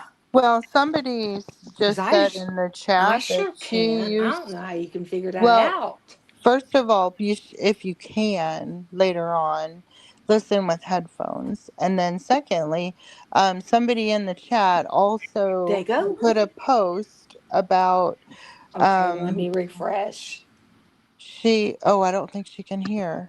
Dago, maybe pull up that chat from prior about somebody putting that Nikki used to be a surveillance employee, and this was something she did for a living. Yeah, somebody dropped in the chat that she had explained back in a previous video that she used to do like surveillance.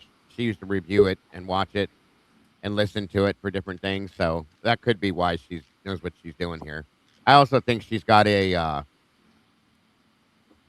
it's called a video reader. Like it'll play the way she was reading from her screen. It builds a transcript basically as you'll play a video and the video picks up, it reads it to you. Okay. And it puts up the words that are in the video. It's called a video reader. So it's some kind of a software. I'd love to get a hold of it. I don't know. Hey, Miss Sarah's in the house. I don't know how accurate it is.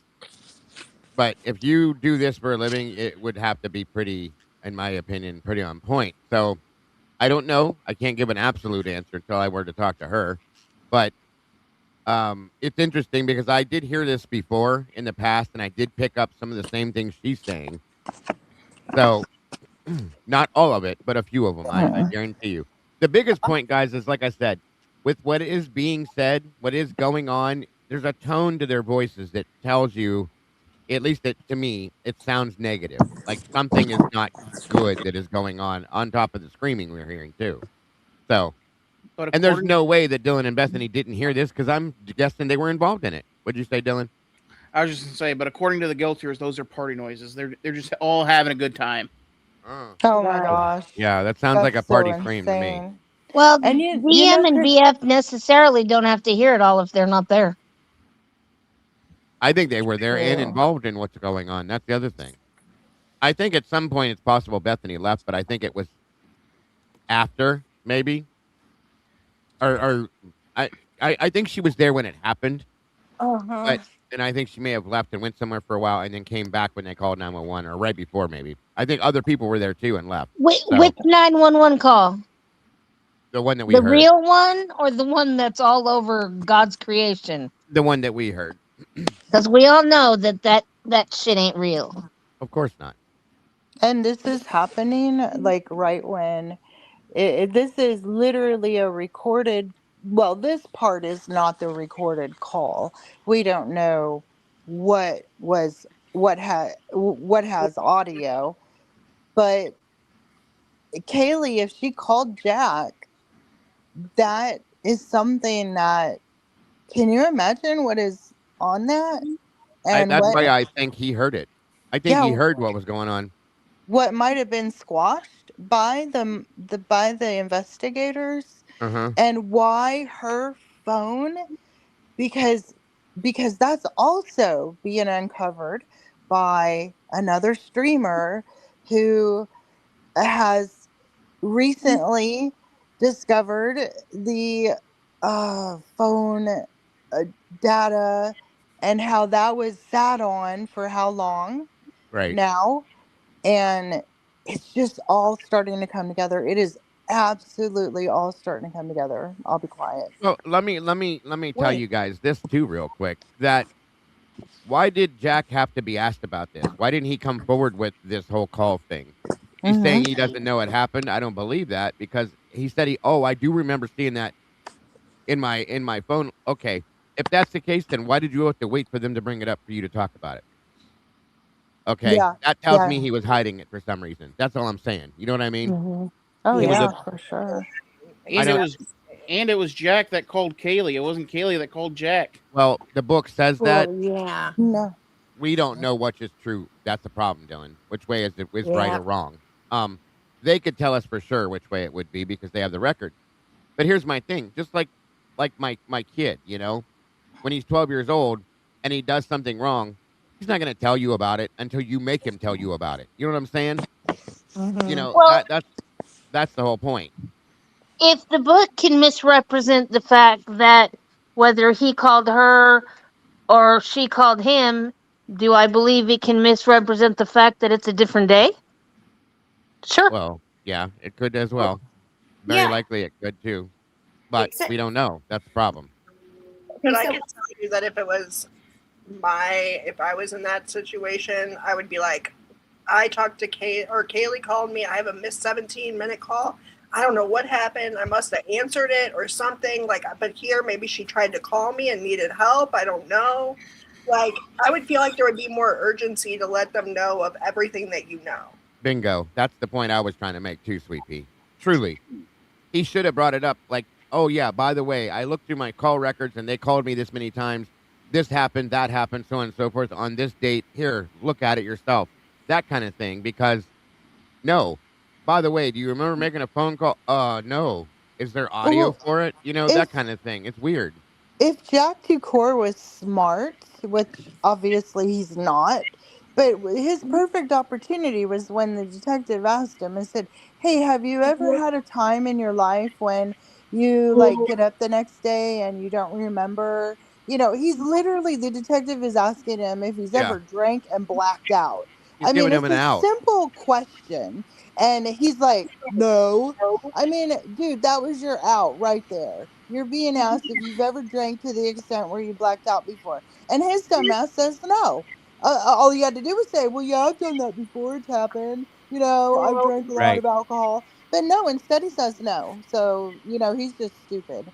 And he Well, said no. So and that, he. again, I don't think that he had hands-on did anything to them. I don't. But again, just like many other people, I think he very possibly has guilty knowledge of what may have went down. That's all I'm saying.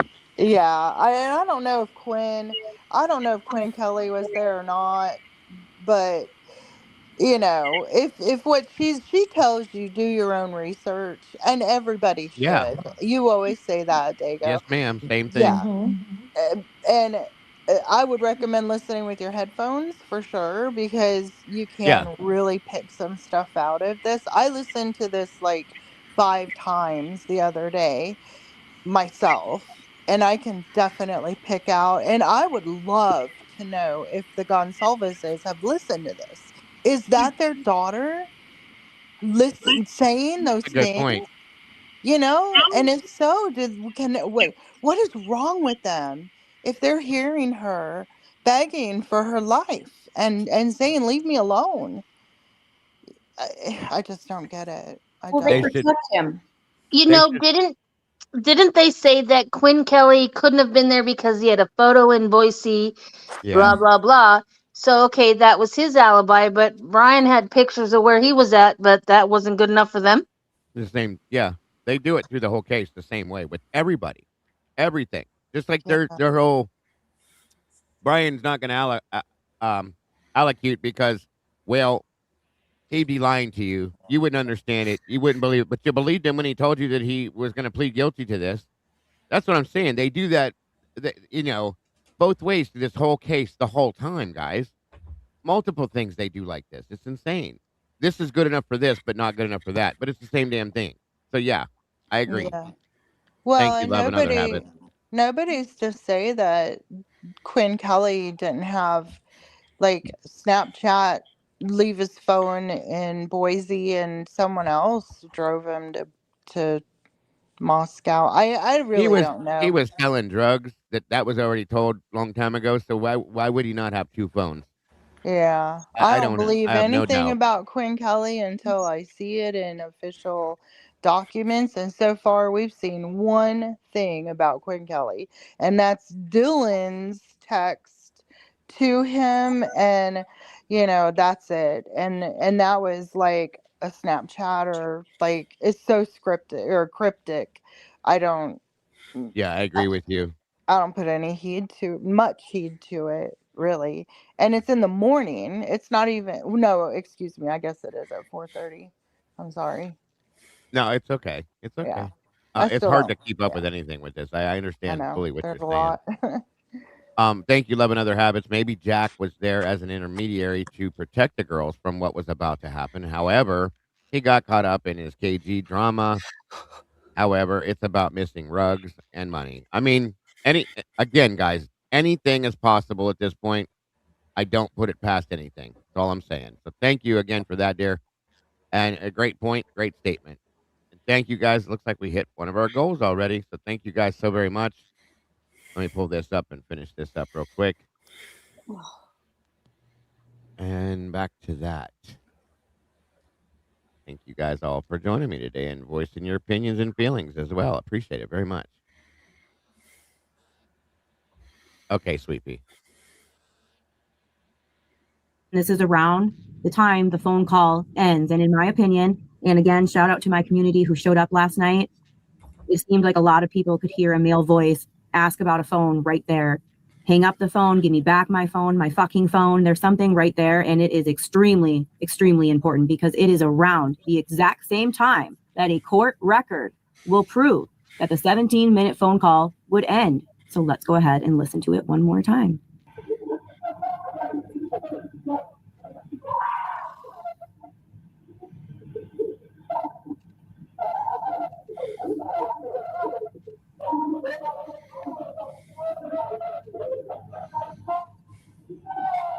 In my opinion, that sounded like a male voice, either asking where his phone is, hang up the phone, my fucking phone.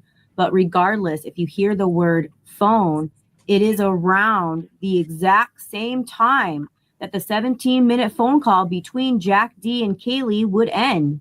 Well, who hangs up the phone call?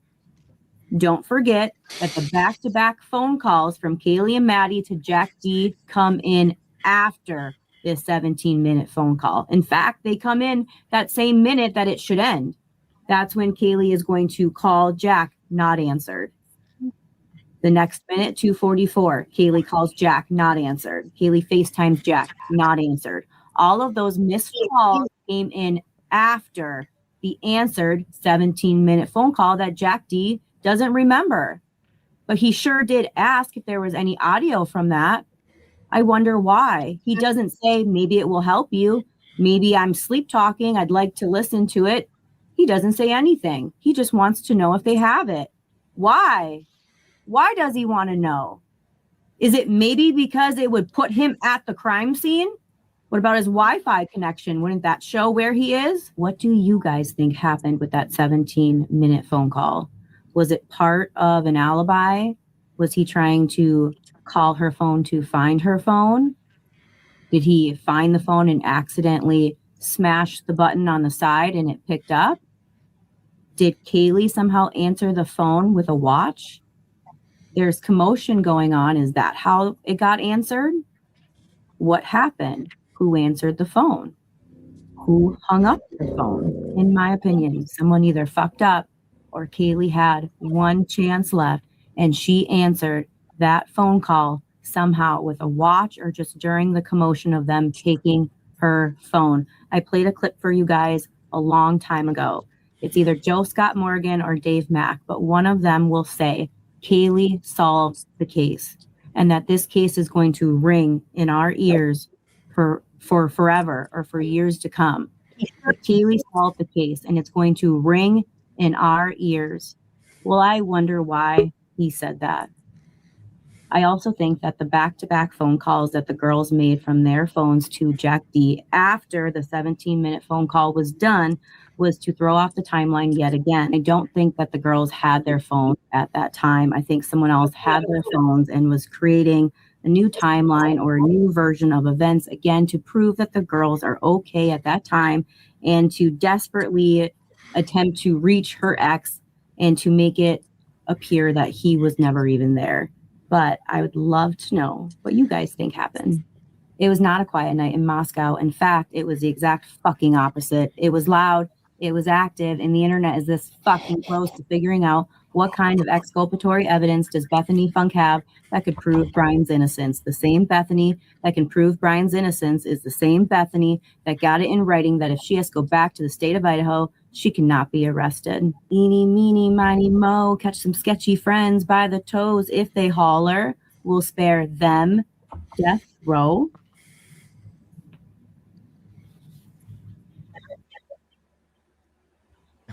She's a trip. Interesting. What are you guys' thoughts on that? I mean, my ears are shot, so there's not really much that I can really contribute other than I can definitely say beyond a shadow of a doubt that is not a party happening, or at least a woohoo party. Not even close. Very negative stuff going on there.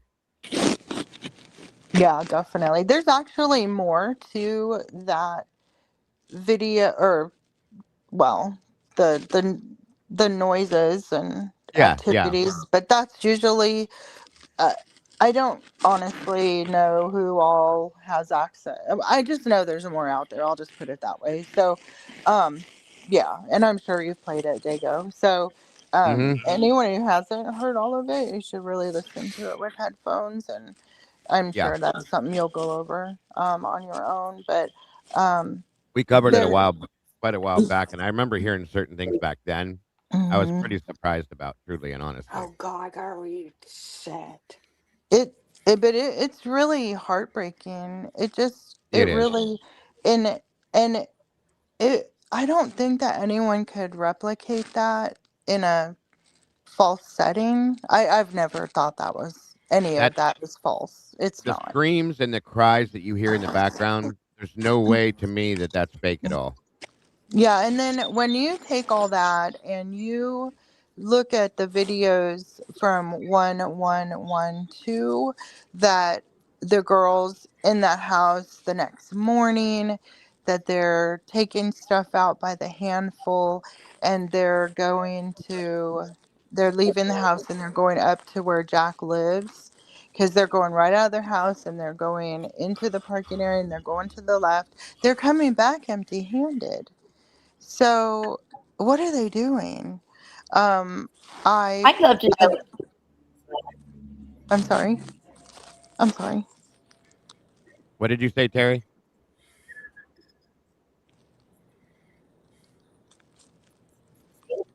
I don't hear. I don't either. I heard one thing and then I don't hear it all. Good to see you, G Bean. But yeah, they're doing something, and it looks like Jack Decor would be related to whatever they're doing. And what are they taking out of their house and then taking to his house? So to me, it's always just looked like Jack Decor might be related some in more than he's acting Right. like he is. I think he has guilty knowledge. I do. I have thought that for a long time. I don't understand why nobody else like the families, none of them Why even would- want to even think about that. Yeah, you why know? would he ask if there's audio? For 17 minutes, there's nothing he said. Well, there's definitely going to be audio. Well, who else lived at the same place Jack did? It wasn't just his house. Well, Adam did, and there's 2 other guys, I think, right, Tomboy? Yeah, that's what I'm saying. So just because they're taking stuff out and going to his house doesn't mean they're taking it to him. Yeah, that's true. Hi, Tomboy Charm. Hi. Hope you're doing good today. Well, it's Monday. Can it go any better? Surprised you didn't call her crime nachos. Adam ever? Well, I'm on my phone and I'm driving, so I can't exactly see who's talking. But if that's nachos, lunchtime. It's more like dinner. It's lunch and dinner. Winner. Yeah. What were you gonna ask, Lori? Well, I think that it just to me like it doesn't. I feel like the girls that live there at 1112, they absolutely heard things, they know things, and they were also involved. I don't mean in the actual murders themselves, but guilty knowledge, just guilty by living where they lived. Well, I think all of anybody who did not do the killings they all found out after the fact, because they have to be part of the cleanup, cover up, however you want to say it. But do I believe any of those people surrounding that house took part in that? No. The hands-on part of it, I agree with that. But I definitely feel that there's very probability that they, first and foremost, I think they all have guilty knowledge. No, we can't hear you, Terry. And no, I don't think they had hands-on in the killing itself, but they knew, and they know, in my opinion. I think they all knew after the fact because of the trickle down effect, but yeah. And I think some people knew not that it exactly what was going to happen, but I think it's possible some people knew that something was going to happen. Okay, whether it was just a confrontation, a fight, whatever. I think some people surrounding them knew something may go down that night. And yeah, but I don't think this has anything to do with a fight or a shakedown gone bad or anything like that. Well, everybody feels different ways about it. That's for sure. But now, I just think it was in the air that somebody knew something was going to go down. Those wounds and the amount, it's too much for a college kid. I agree. I still personally feel and cannot get over it that they knew them. These people knew them personally. It was a personal murder, or excuse my word, personal crime. I think some people in the house knew some of them just by in passing for different other reasons. I'll say it that way. Well, if it's my thinking of, who could have possibly done this, they don't know them personally, but they know of them. Right. That's kind of what I mean.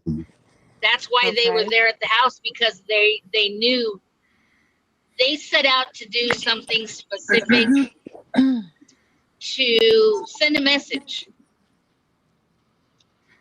If it was like an ordered hit, aren't they gonna use the smaller fish in the pond? And I mean, they're not gonna actually. It's gonna be the bigger fish that order from above, and then they're gonna use. But they couldn't get to the bigger fishes because the bigger fishes were being watched by the FBI. They had surveillance on them. They couldn't get to them, so they in turn went down the line.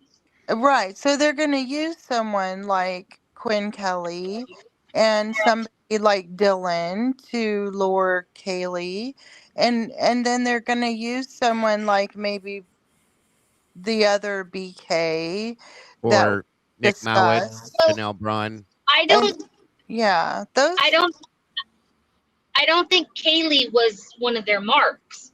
That's my whole thing. I think poor Kaylee and Ethan, wrong place, wrong time.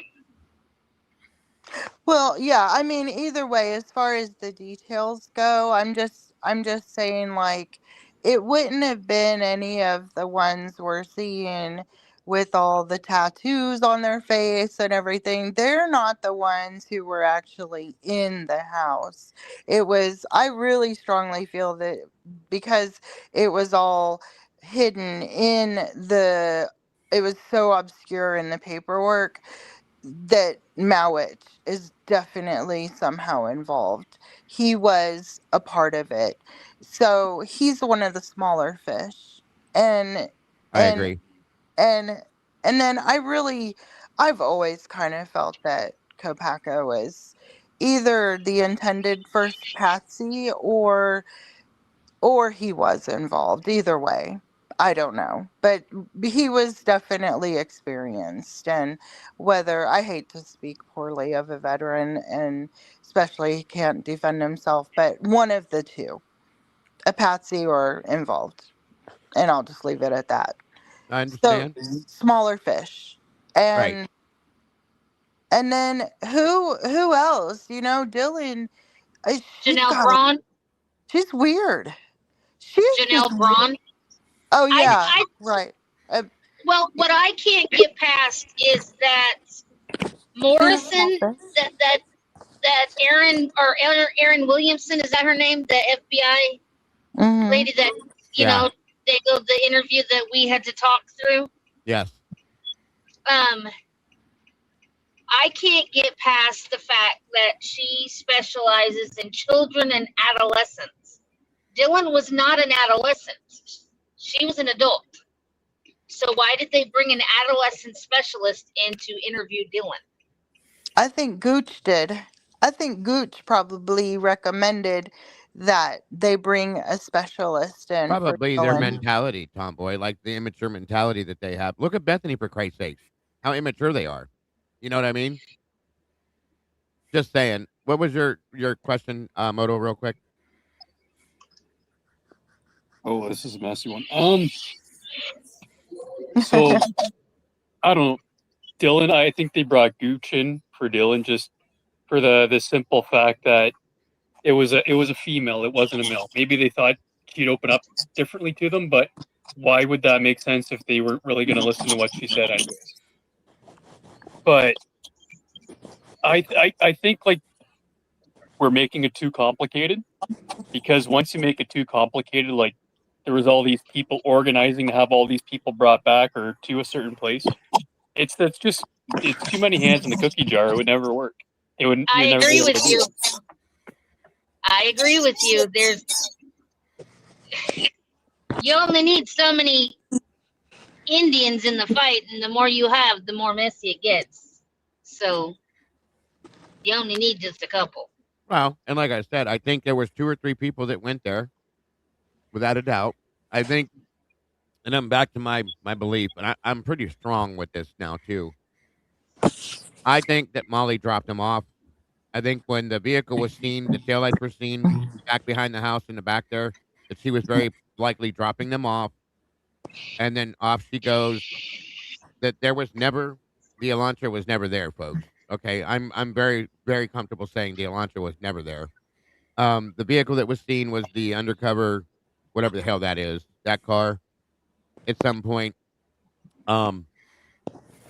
they went in, did what they did, and off on foot they went. Possibly up back through this, right where they got dropped off at, down off onto Willenta, got picked up, and boom, they're gone. Well, don't you find it odd that Molly parks at the back? Supposedly she parks at the back. She walks to the back window, looks in the back window, walks back to her car, drives to the front, looks in the front window. Then she walks down the street. She points she points the light right at the camera. It's like she knew it was there. And then it's like she was scanning the place, like looking for a way in.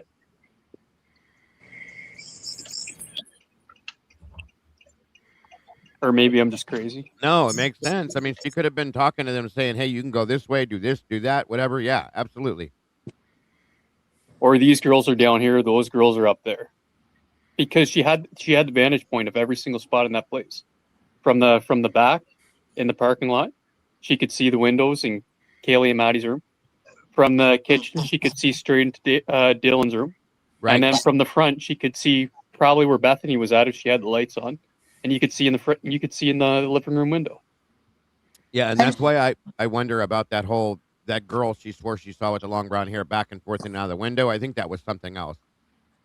And she knew what the bathroom Yeah. that one window was a bathroom, so she had to know what how the house was laid out. I could agree. Do me a favor, guys. Since we have so many people up here, if you're not the one talking at the point, just mute yourself until you're ready to talk, because it's picking up a bunch of different background noise. That's all. Thank you, guys. Okay. So, let me see here.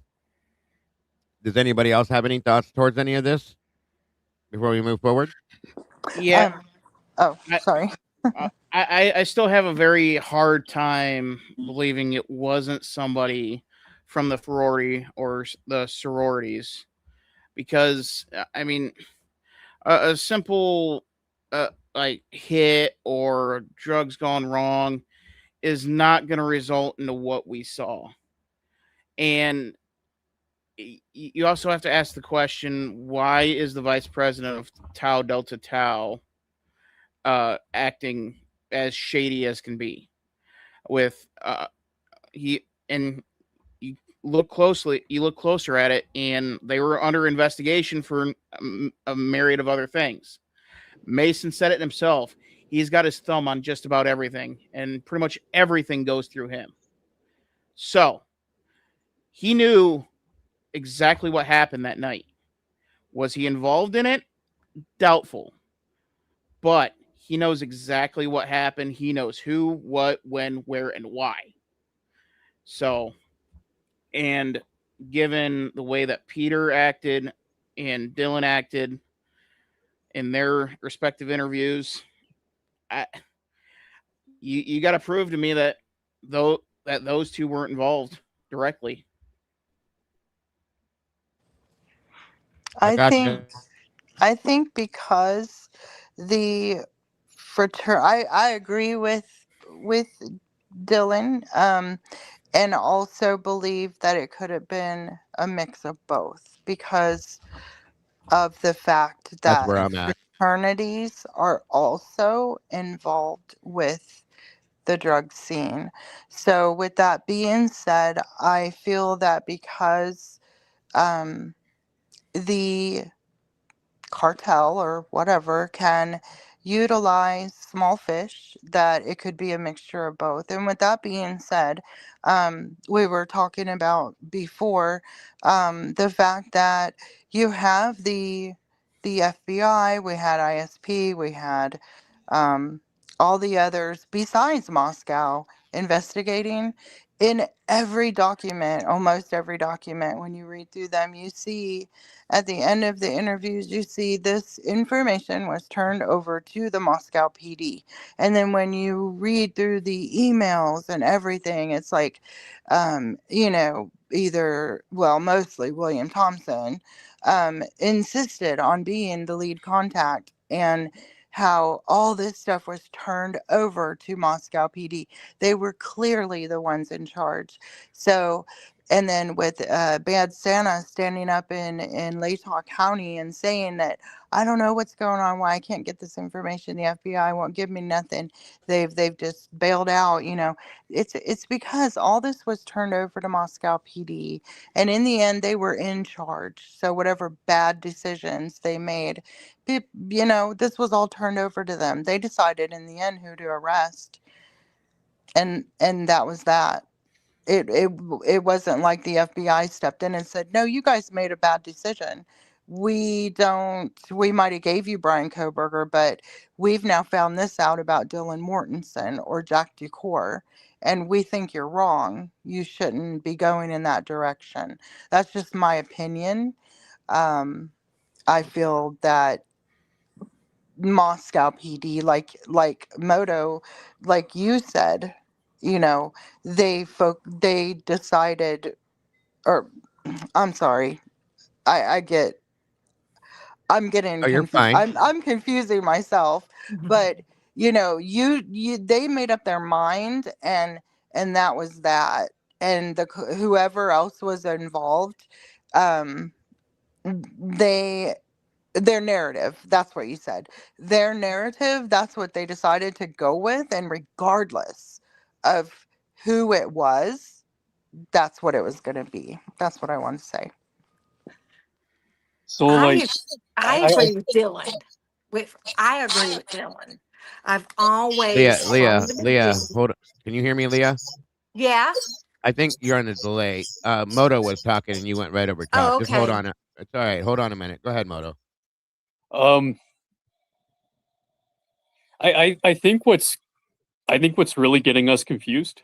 So and it's not splitting the room, but it's creating these theory tangents.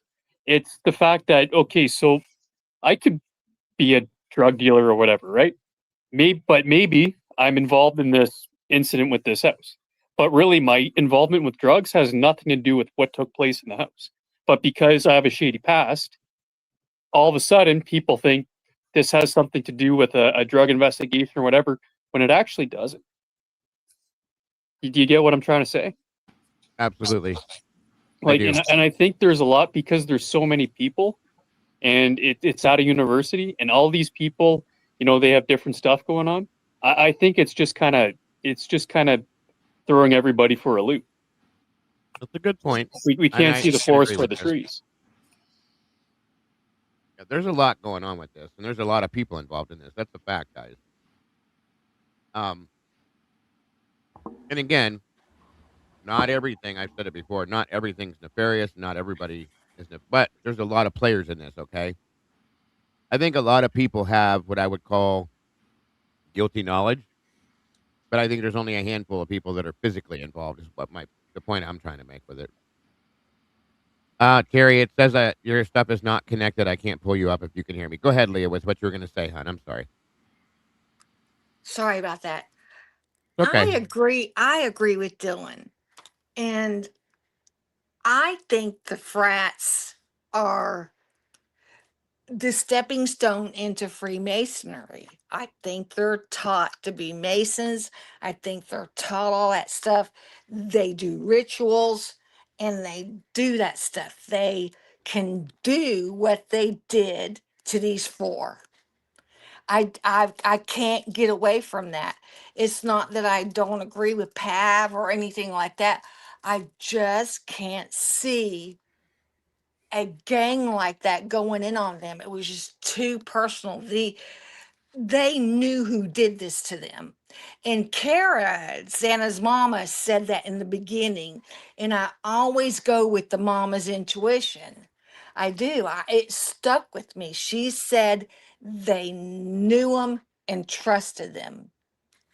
And, I don't go by what Stephen Christie says, but I do feel what Kara was saying, if that makes sense. But they may know them and trust them. Like I said, if they're local drug dealers that are involved in this, okay, they may not know the people that did the actual act, but they know the people involved and participating with it, is what I believe.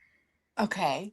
And I don't believe Now, the only reason why I can't go to, I'm not saying that the fraternities don't know about it, okay?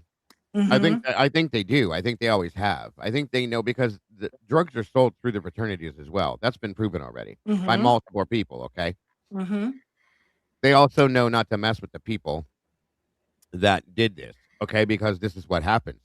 Um, and I think that they use these fraternities and sororities to push the stuff that they have, but they're under the knowledge that if you screw up, something bad's going to happen to you, blah blah blah. But the people that did this, in my opinion, if they were physically the ones that did it, I can't imagine college kids being able to sit on doing this and not talking about it, slipping up, making a mistake somewhere. That's my biggest problem with that. That's And why I see don't that believe that it was fraternities. Sorry. Go ahead. that's where I believe with the Freemason stuff. And I really believe they teach it to the frats. They take those oaths and they don't break the oath. They know not to break their oaths. I don't care how drunk they get, they know not to break an oath.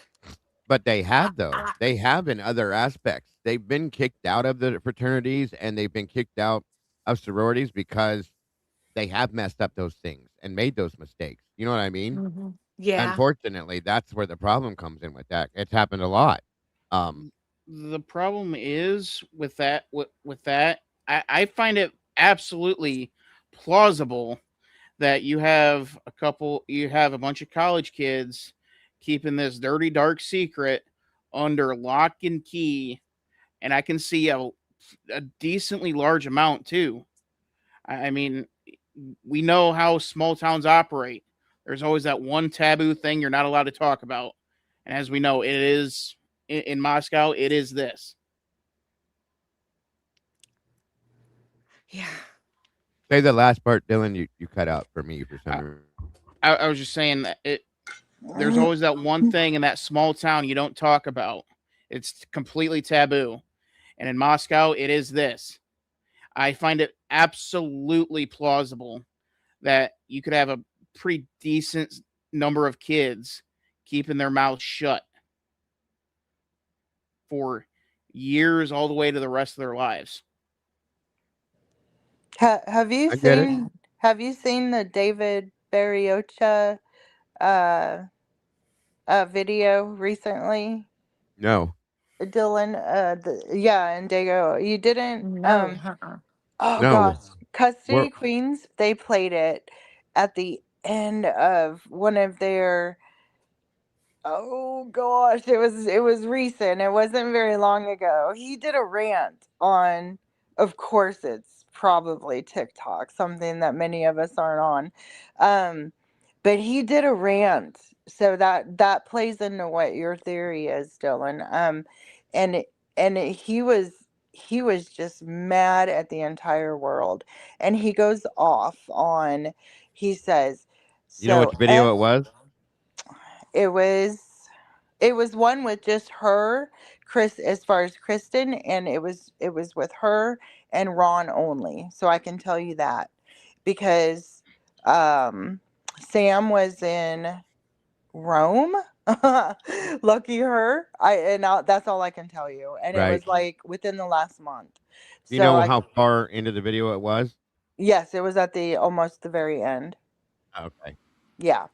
So, and it was recent, like I said, it was sometime in June, I want to say, and if not June, the end of May, and so he goes into this rant about the entire world, and it was a short TikTok, but literally it was about Moscow, it was about his fraternity, it was about the cops, it was about everything. So you are right on par with what you just said, Dylan.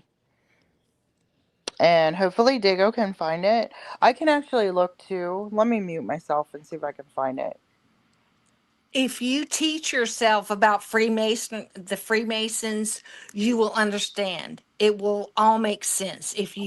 That is something to research and dig into, because Masons have been controlling our world for a long time.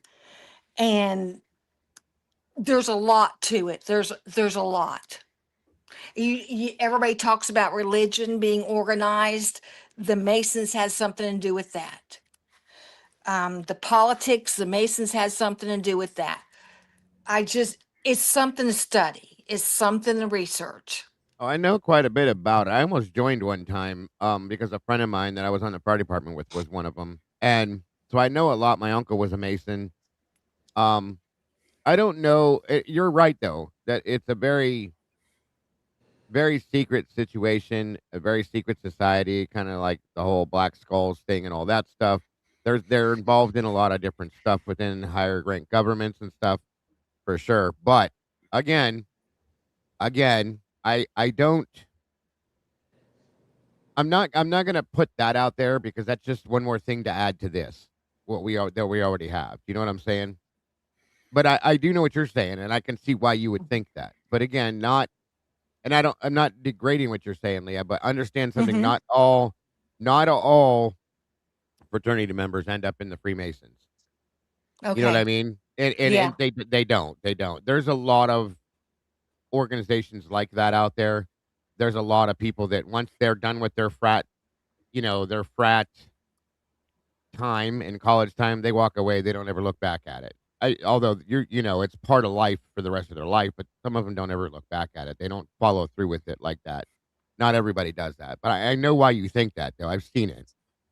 Um, Okay. but there's nothing that points to that at all, in my opinion. You know what I mean? That's all I'm Mm-hmm. saying. So that's why I've kind of stayed back away from that. But I 100%. In fact, sometimes yes, fraternity members do become Masons, but it's not like it's a very high number, if that makes any sense to you. Um, Yeah. They don't get higher up until they're, older when, they got 33 degrees to go through. yeah, no, of course, but I understand what you mean. Um, Yeah. Yeah. I can't remember what degree my uncle was. He had a ring for it, and he was he held some kind of a special seat there and all that kind of stuff. I don't know more Mm-hmm. about it because they didn't talk about it. I don't really get into the Mason stuff because I don't follow. I don't want to get into it. I'll be honest with you, but Mm-hmm. the fraternity issue is I haven't never thought like fully and honestly that the fraternities could do this because of their ages, the immaturity level, things like that. I'm sure they could do certain things. I'm not saying they couldn't do things. Anybody can do things, but to keep it quiet like this and not be caught, I just don't get it. It doesn't match up to me. Is all I'm saying. Okay. I understand. Well, I'm I not mean, saying I respect your feelings. Don't get me wrong. Yeah. You know that.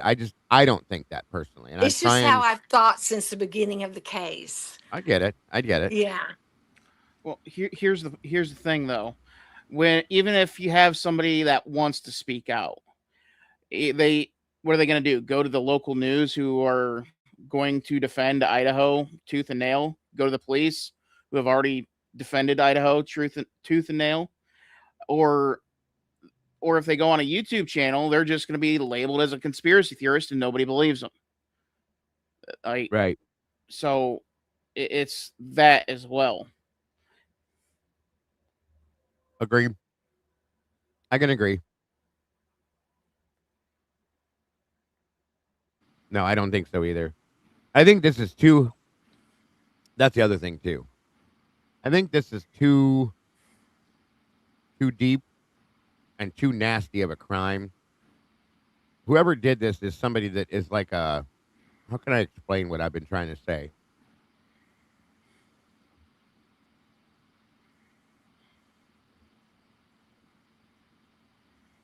I think the people that hands on did this, and hear me when I say people, okay, are like what I would call lifelong criminals. Okay, criminals that are always in trouble, been in and out of prison type things. That's the type of people I see doing this. Um, in my opinion. So, can you hear me, Hottie? Oh, I, Yes. oh, Okay. honey, okay. Can you hear Welcome. me? Yes, I can. Welcome, dear. Oh, thanks. I found it when So you're ready, Jacob. I, I'm sorry. Oh yeah. Okay. Okay. If you can, you have the link. You can put it in the private chat for me, Lori. I think that whoever did this is somebody that has been in and out of prison. They've been in trouble throughout their lives. They're criminal people. You know what I'm saying? If that makes sense. I can't think of another way to explain it. But yeah, I think they're criminal in nature per se. Now, I did want to ask something. Okay, remember the big drug bust between Appalachian, Duke, and Chapel Hill? Yeah, I brought that in here Did, and showed you guys. Yes. didn't three guys, frats, organize the whole thing? Weren't they the head nachos? Like, I'm gonna study it. I'm gonna study that case. that whole thing was, it was multiple people within multiple groups, that came together. They created an empire out of it. You know what I mean? I don't Yeah. know. I don't think they ever got to point out exactly 100% who may have started it for sure, and who would like the head of it was. But again, I would, yeah, if I were you, I would go research it to go look Uh and huh. see exactly if you can find that, because that could help you answer that question better than I would. Okay. Okay. So, welcome. Oh, hold on. Welcome, Hottie. Can you hear me okay, dear? Yes, can you hear me too? Yes, ma'am. Welcome. Oh, thanks. Thank you. Thank you. Uh, First of all, I'm from Denmark, so my English is pretty shitty. Oh, it's But okay. I hope you understand. Yes, I ma'am. love your accent. Yes, ma'am. We'll figure it out. because I'm from Denmark, I cannot access any documents on the sites in Oh, Idaho right. police site. I'm restricted from that. I don't know why, but I can't. So I only go from what I hear at your place or Devil's Advocates or Lana's or Harsh Path, you Right. know. Yes. But and I know all of you absolutely hate Dylan. I haven't got an opinion on her, but when I hear what she says, she says it's me with the fire extinguisher. I if we say she was threatened on her life or worse by a perpetrator, and think she's trying to tell the police the truth without telling the truth, if you know what I mean. She says something Yes. about uh, a man in black. It could be a woman. She said something about a triangular thing, and Right. maybe it's empty in the middle. She said it could be full, and a cylinder form, and holding it with both hands. Um, Right. and she said, that's the fire extinguisher. She said something about high knees. Um, she said Yeah. basketball, like built like a basketball player. Yes. Is it high knees? It's something you train, run with high knees when you train football, or I That's don't know true. basket, but football Yeah. you train high knees running. I think she says a lot of things, and if we go with the fire extinguisher, if if someone came in and sedated, I don't know, all of them or maybe two of them with a fire extinguisher, then there's no sound, there's no nothing Right. afterwards. And if you Right. saw a man with a fire extinguisher leave the house, She would then think it was maybe a firefighter. the real perpetrators came in afterwards. Gotcha. And maybe she was threatened to not say anything. That's why she sounds so crazy stupid, because you would think if she tells something that's totally stupid, then they have to ask her, come on, tell this or tell that, or they can't tell she's crazy, but they should have asked many more clearing questions, but they didn't. Yeah. But I think she's telling the truth without telling the truth, and without getting harmed afterwards. I see what But know what you're I saying. don't know. I cannot see that every law enforcement, every officer, every undercover, every FBI, everyone, every frat guy, teacher, whatever, should be in on this and covering up for this or that or drugs or schools or whatever.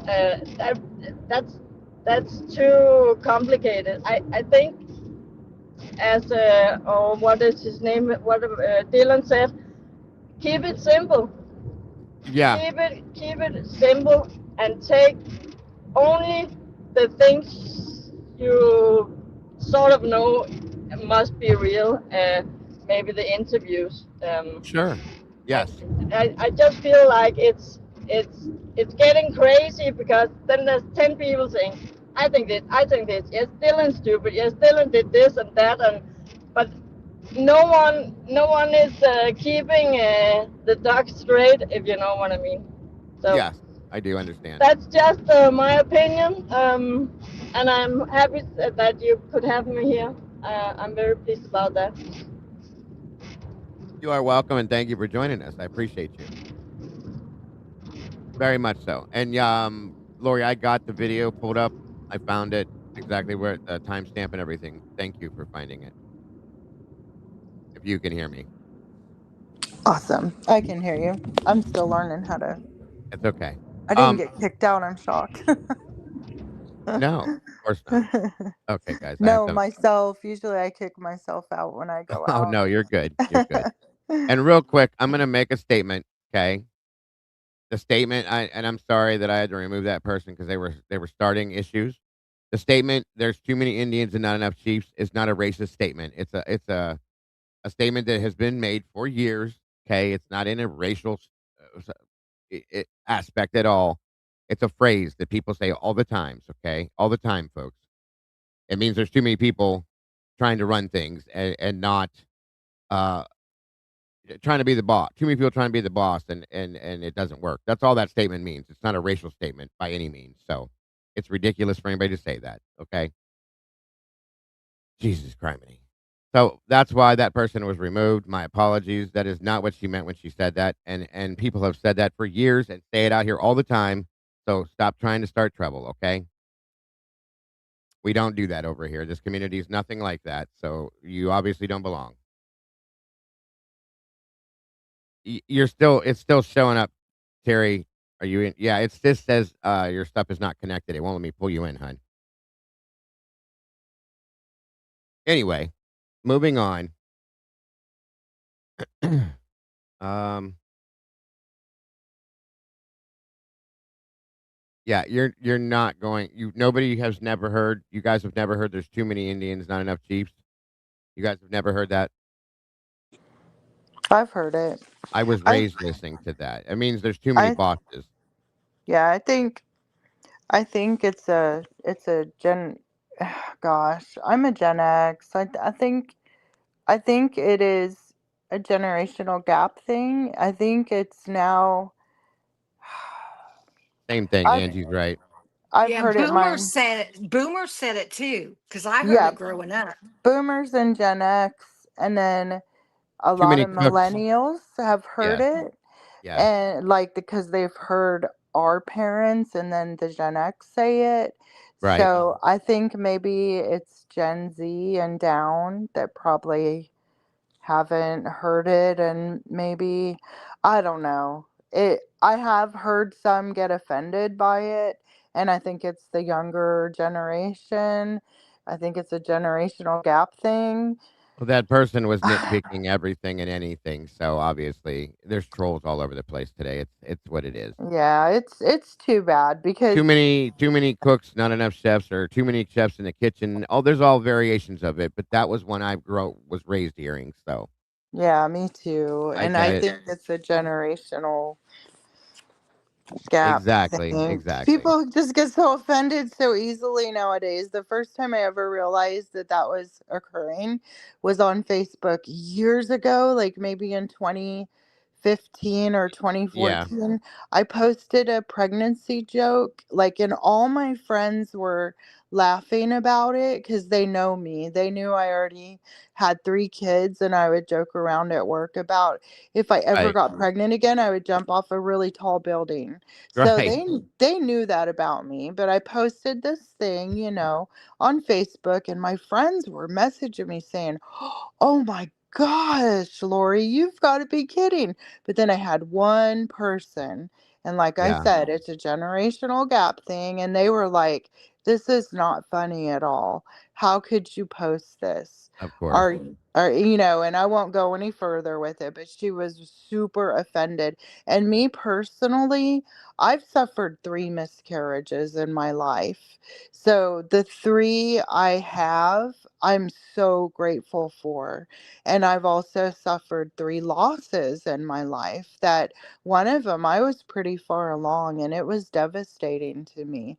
So just Of course. my generation, still find humor in things though, because that's how I was raised. And it's just, I don't get offended. And it's just how I am. And so I didn't find any offense in it. I actually thought it was funny, and so did many of my friends. But this part, I deleted it. And that's the first lesson, though, for me, that people get offended really easily. And I was like, just, There's oh, also there's also people out there that look for things like that to try to use to cause distraction and drama. Okay, I've seen it happen. uh, 4 years I've been out here. People look for it on purpose to try to cause drama. uh, If you yeah. just if you watch what people are doing throughout the chat through the period that they're in here, and then you'll notice that they will start pointing certain things out, and then there's the big one there. You just it's they're not this is not their community, that's all I'm saying. They're not the Yeah. type of person that belongs in here, so that's all. And, Yeah. they're Lori, removed and they're gone, it's no big deal. Lori, I'm sorry for your loss. I understand totally what you went through. Oh, thank you. Of I mean, course, I Yeah. of haven't had course. miscarriages. I've lost 2 children, but I know the Oh, miscarriages yeah. are just as bad. And I'm this so sorry. well, and here's exactly what happens when there's people like that will come into a chat. You see how long we've been talking about this now? They did Yeah. what they wanted. They distracted the entire chat. They distracted the show, twisted everything around, and here we sit. We've been talking about it the whole time. That's what these people do. They do it on purpose because they don't like what we're talking about, or they don't like the direction we're going, or the feelings that we have, or the opinions we have. So they want us to think their way. So if they can't have that, then they'll come in and they'll do these things. This is exactly how they do it. So Was it no, Jeff H? I'm just kidding. I don't know who it was. It was a really long name I couldn't say, Oh, but I'm it's kidding. fine. No big deal. I know what you mean though, 100%. Yeah. So it's all good. We're moving back to where we were. I'm going to pull this up so we can hear this real quick. That's a good point. They don't like themselves. I agree with that one. um, I think Dylan went to eat dinner. This video, yeah, he said he had to go eat real quick. yeah, you'll have to play it for him again sometime when he is on the show again, if you remember. Yeah, no problem. And it is weird because we don't get trolls too often, righteous, but they've been coming around. I think honestly, the more we talk about certain specific things, they get irritated and they come in, they start doing the whole trolley thing. It's been happening for about 2 weeks now. So can you hear me okay, Sweepy? Yep, You I can haven't hear you. okay, you haven't said a word. I just want to make sure you can hear us okay. Yeah, I couldn't really get a word in yet, but I really just wanted to say real quick that Yes, go ahead. we have to remember that using a knife is like super personal. So if there's going to be like, you have to think about, and then how Ethan was killed, um, the way that he was taken out, it reminds me of somebody that has hunting skills and that they were able to, you know, basically make him immobile. That was their goal. And the fact that Kaylee or Xana was not beaten like Kaylee, but to say that Kaylee fought back and that's why she was, beaten so bad does not make sense because Xana was not like that. And I have been doing research on Karen Reed, if you care, and I do think that I'm starting to see. Actually, I've been watching a lot of Lana stuff, and I can see why you guys now. I think I stopped watching it after the first trial, and that's where I had strayed. The same thing I did, yeah. But anyway, yeah, that's what I wanted to say. Absolutely. And thank you for saying it. I'm glad you're up here with us today. All right. Thank you, Hadi, for joining us and making your statements as well. I appreciate you as always. Thank you for being here. And let's check this clip real quick out. Thank you, Lori, for sharing it. I put it back just a couple minutes before where it's going to start. That way we can roll into it. And it'll be about David Baracoa and him going off on this thing. So, a fraternity brother of Ethan. You want to pull that up? Because I think that we were both like, WTF about this. Yep, there we are. Turns out if people DM you nonstop for 2 years, that you're a murderer, if people think that you deserve to be fired for what you said about Charlie Kirk, even if... Now, before we go forward on this, just so you guys understand, when Charlie Kirk was killed, he went and posted a statement online that was real ignorant. And at that point, he was working for Idaho State University doing certain things. So, and it was in a governmental, I believe it was in a governmental, or maybe not Idaho State University. He was working for Idaho somehow. I'll find it and tell you. Anyway, he was in a higher level governmental position, per se. Lost his job. So that's partially probably what this rant is about. But this will tell you, yeah, he basically, in no uncertain terms, said Charlie Kirk deserved to be killed. I'm sorry. Whether you have religious or political beliefs, nobody deserves to die.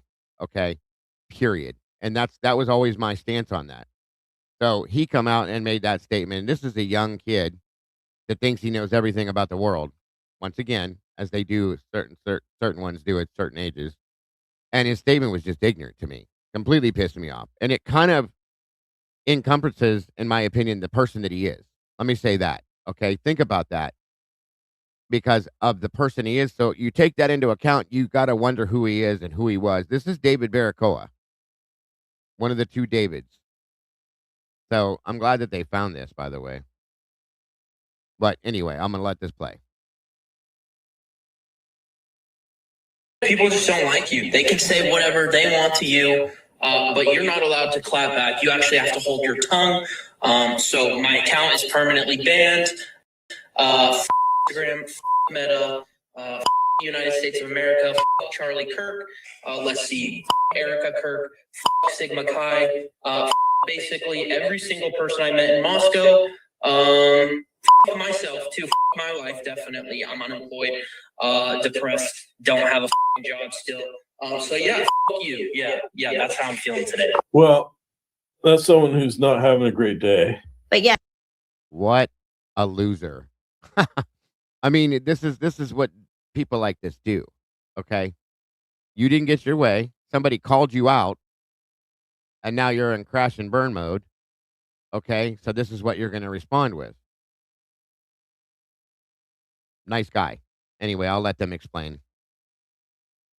Yes, his name is David Baracoa, and he was a Baracoa. I always screw it up. Thank you, Kristen. Sigma Chi fraternity member at the same time that Ethan was there. It's my relative understanding that they didn't necessarily get along. I have yet to see an interview for him that has come through. I know that I have been told that an interview for him does not exist through any of the agencies. I don't know with any absolute certainty that that is true, but I have yet to see one. But he's been doing some rants on social media on and off sporadically for a while, but I have stayed firm with my belief that we're going to get a whistleblower or two at some point coming from someone that maybe grows up, matures, and cannot live with themselves or what really happened in this case. And at some point we get some information. So that was kind of like the SOS, like security red flags that I saw. Was like, oh, are we getting closer and closer to potentially somebody getting to that point?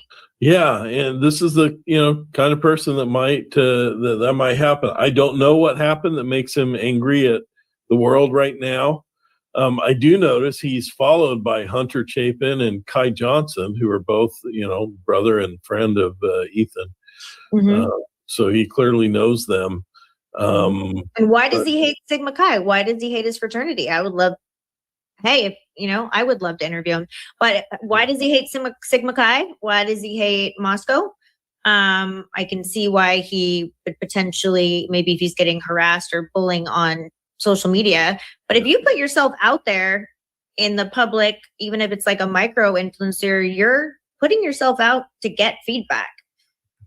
But I think it's more deeply rooted than that if I'm analyzing this video. Yeah, I think I agree with that. You know, I think it's just a matter of time that somebody is gonna come out and somebody's gonna know something, because and you know, this all goes back to our call it our hypothesis is that it wasn't Brian Kohberger, because I think it's impossible for him to have committed it as they claim. And I think it was done by multiple people. That means there are multiple people out there, and I think multiple people who know what happened. You know, you question the two surviving roommates. What do they know?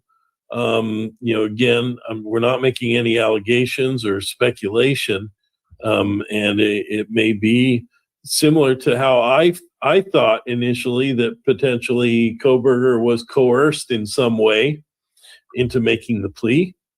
And I think possibly he was, though not in the way I thought, probably. And so it could be that there was some coercion there with the two surviving roommates. But the bottom line is, it does appear to me that there were multiple people. The more people that know, the more chance that other people know something, and the more chance that somebody's conscience is going to get the best of them, and they're going to come out and they're going to say something.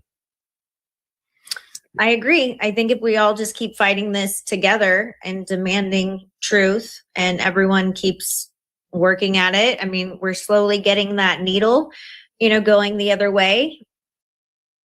I'm going to have to say that Ron's statement is absolutely what my hopes are. Absolutely. Is that somebody's conscience is going to get the best of them, or something like that. And they're just going to say, I can't do it anymore. Here's what happened. You know what I mean? That's what my hopes are. Let's see. William Tardy.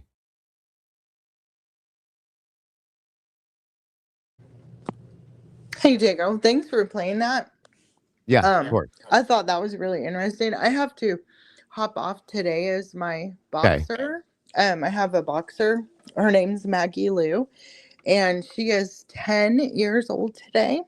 Yeah. Happy birthday to her. Thank you. And she's a white boxer too. So it's awesome that she's turning 10 today. And she has neuropathy in both her hind legs. So we're so lucky to still have her around. And it's a lot of work taking care of her, but she's just a great dog. And so my granddaughter's here and daughter-in-law, so I gotta hop down. But no problem. Thank you for joining us and giving us your input, Lori. I appreciate you. Yeah, thanks as always for having me. Y'all have a great day. I'll be back with you guys later. Okay. Bye-bye. Bye. Take care. So I think that plays you guys to the effect of who he is as a person. Okay. And he's not a good person. Yeah, he's not a good person at all, in my opinion. And he's definitely got some issues he needs to handle. That right there, that reminds me of what an incel would be. Okay, I'm not calling him one, saying that he is one, because I don't know that. But that's what I would imagine a true incel would be, not somebody like Brian Kohberger. The way he is, you know, he hates the world, blah, blah, blah, because things didn't happen for him. It's interesting to me. Yeah, he's a victim. Yeah, with everything. Even if it's his fault, he's still a victim. Right. Right. Go ahead, P. Oh, no, I was just saying, yeah, I agree. I was agreeing. Oh, I thought you cut off somewhere. I'm sorry. No. Okay. Yeah, I agree with that, Mert. He does. He comes off like Antifa or something. It's crazy stuff, the way he talks and acts, and makes you wonder, how did he act when he was on campus? He's even telling his frat house to F off. You know what I mean? Like, what's up with that? Wasn't he one of the ones that in one of the interviews, was that Pete's interview where he was like, Ethan and I used to make fun of him, and it bleeped it out, but he was like, It might have been him. Yeah, it could he have was been like, him. he was bigger and had glasses. I don't know if I remember that. When he described him, that's who a lot of us thought it was. And it's and can you imagine that it is probably this guy, because Very the way likely. he is, Yeah. and he's probably spiraling as the time goes on. The way he talks and acts. Yes, ma'am. Absolutely. And it just gets worse. Who Just are you gets worse. talking to? He was talking to everybody. He was on Who's his the name? I don't see who you're talking to. I'm talking to Sweet Pea. Who are you talking to, Leo? Oh my goodness, I gotta refresh because I did not hear her. Let me refresh. Okay. Okay. Moving on. But yeah, that just shows it's a good way to look at this person for the person he is. You know what I mean? Yeah. And again, like you said, this is what an incel looks like. Like somebody like that. Somebody that always sees himself as a victim, as a and hates everyone else and blames Yes. everyone else. Yeah. And he was the one that was driving around as one of the Sobros that night at 4 a.m. in that area. Okay. What's up? Cod God, welcome. Thank you for joining us. And thank you, Jen. Welcome to the Discord. So yeah, you guys, he's something special. I'll say that much. I will say that much.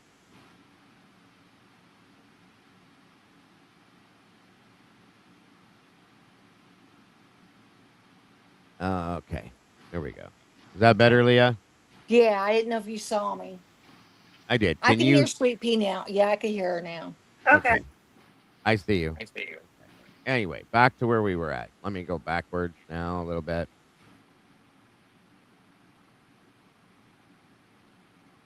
One minute. I'm trying to go back and backwards a bit to, like I said, back to basics.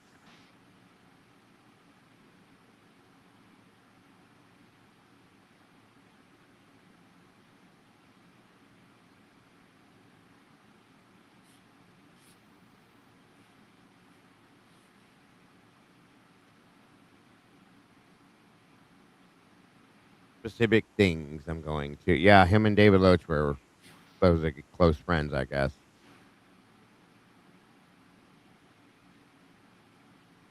All right, so we're gonna go back.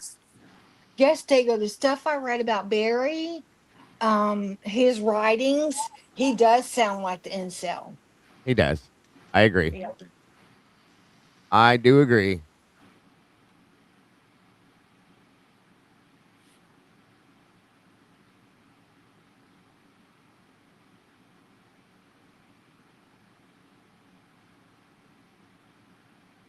Can you hear me, Terry? Hello? Terry? Yay! Okay, it worked that time. Good stuff. Okay. Welcome back. All right. Now, I'm going to jump backwards, guys, a little ways. And we're going back to this hearing from April 10th of 2024. All right. This was with Triple J, still the judge. And look at a little bit of this here. Okay, Leah.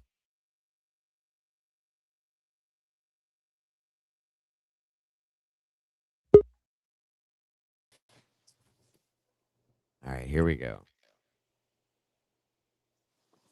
Anybody else? Ms. Taylor? No, Mr. Logston is not going to be on Zoom today. He had the other hearing.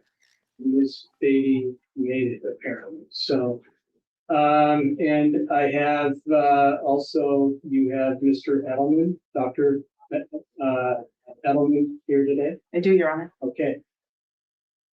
Great. So I think what we're doing today is just a continuation about the I'm not playing this whole thing, guys, so don't worry. We're just going to go through a little questions, bit of it. particularly on the surveys and where we go from here.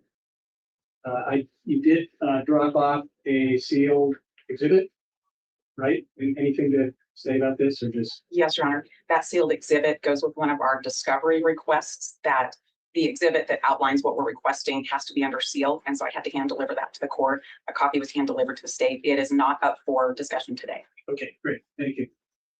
One other thing to just tie up is the order unsealing the state's motion for order prohibiting contact with prospective jurors. There was a discussion between both of you about redacting a particular sentence maybe last time. And so that we were going to take care of that. I didn't, Ms. Taylor indicated that there was a sentence she thought we might want to. I want you to listen to the interaction between the prosecution. Watch the prosecution at this point in time in the case and how he talks and back and forth with them is what I want you guys to hear. Consider redacting. I haven't heard back on that. And I know that she's been busy on other things since the 6th. You want to just talk to each other for a second? I understand the microphones in the courtroom are very sensitive. Perhaps we should do this after court today and go ahead and do the testimony of Dr. Edelman first. And I'd be happy to talk to the state afterwards. Thanks. All right, so is that where we're starting now? Yes, Your Honor. Actually, Judge, I think we need to discuss the preliminary matters first. Okay, go ahead. As Your Honor indicated just a moment ago, this is a continuation of where we were on the 6th. And the issues on the 6th and the issues that we have here today is first, whether there was violation of the non-dissemination order. And if so, where do we go forward from that point? And I think it was clear from our discussions on the 6th that the fact-specific questions did violate the order. I realize that the defense would like to proceed with those questions. That's perhaps an issue for today. But I just wanted to define what we're looking at today, because about 10:45 this morning, we got what was up on the screen there, a PowerPoint that apparently Mr. Edelman prepared. And as I understand, I don't think Ms. Taylor got it until sometime this morning herself. That's the information that I was given. And we have concerns because a large part of this PowerPoint deals with the issue of the change of venue itself, which is we are not prepared to address. It is not before the court at this time. It is premature. And I don't think that it should be part of this record as we proceed forward today. And so the state took a copy of preparing a printout of the PowerPoint. It doesn't take long to look through it. Perhaps the court might want to take a look at that before we proceed, at least with eliciting things that are from the PowerPoint. I realize it's last minute, but the last time that we presented something to the court in advance, Ms. Taylor complained profusely. And I realized it was only 10:45 when we got this today. And so we just figured we would raise it with you now. Okay, thank you, Mr. Thompson. Ms. Taylor? He knew then that they had no case. Remember that. He knew then anything that the defense brought out could damage anything they had. Remember that too. All he does is piss and moan and whine and cry and then give a plea deal. That's what he does. That's how he prosecutes shit. Your Honor, I would disagree with counsel that the court made a determination that we violated the non-dissemination order. In my mind, that issue is very right for the court today, as is where do we go from here with the survey? Dr. Edelman has made himself. This is also coming from the side of the fence that most likely leaked everything to Dateline, so on and so forth, along with some other people, I'm sure. Remember that he's complaining that the defense is the one that violated the non-dissemination order. Once again, these people are a joke to me. Available in court to explain the survey, the process of the survey, why it works, how long it's been used, how widely it's used, and what it doesn't do, and what it does do to present the court with some options to make a decision where we go from here. Whether the court decides we violated the non-dissemination order or not is up for discussion, and we're prepared to further argue that, but we think you need to hear the testimony first. As far as this PowerPoint, I had access to Dr. Edelman yesterday afternoon, and we worked on it late. I didn't have a final copy to give to the state until this morning. So they have it. We are not arguing venue now. We're talking about survey and how that relates to our change of venue motion. We know we're arguing the venue change later, but we have work that we still need to do. And that's where we are today, and would ask to present our PowerPoint and present our testimony with Dr. Edelman as we've prepared to do. Okay. So actually, Your Honor, Ms. Taylor still has a copy of the PowerPoint that made available to the court. Okay, so it seems like this happens to me in this case, that I there's an argument about whether I should go ahead on something or provide some information that I don't see yet. So I feel like sometimes I'm making decisions that are I'm in the blind here. So I'm gonna look this over. Any problem with that? Ms. Well, Taylor? Judge, give me just 1 second.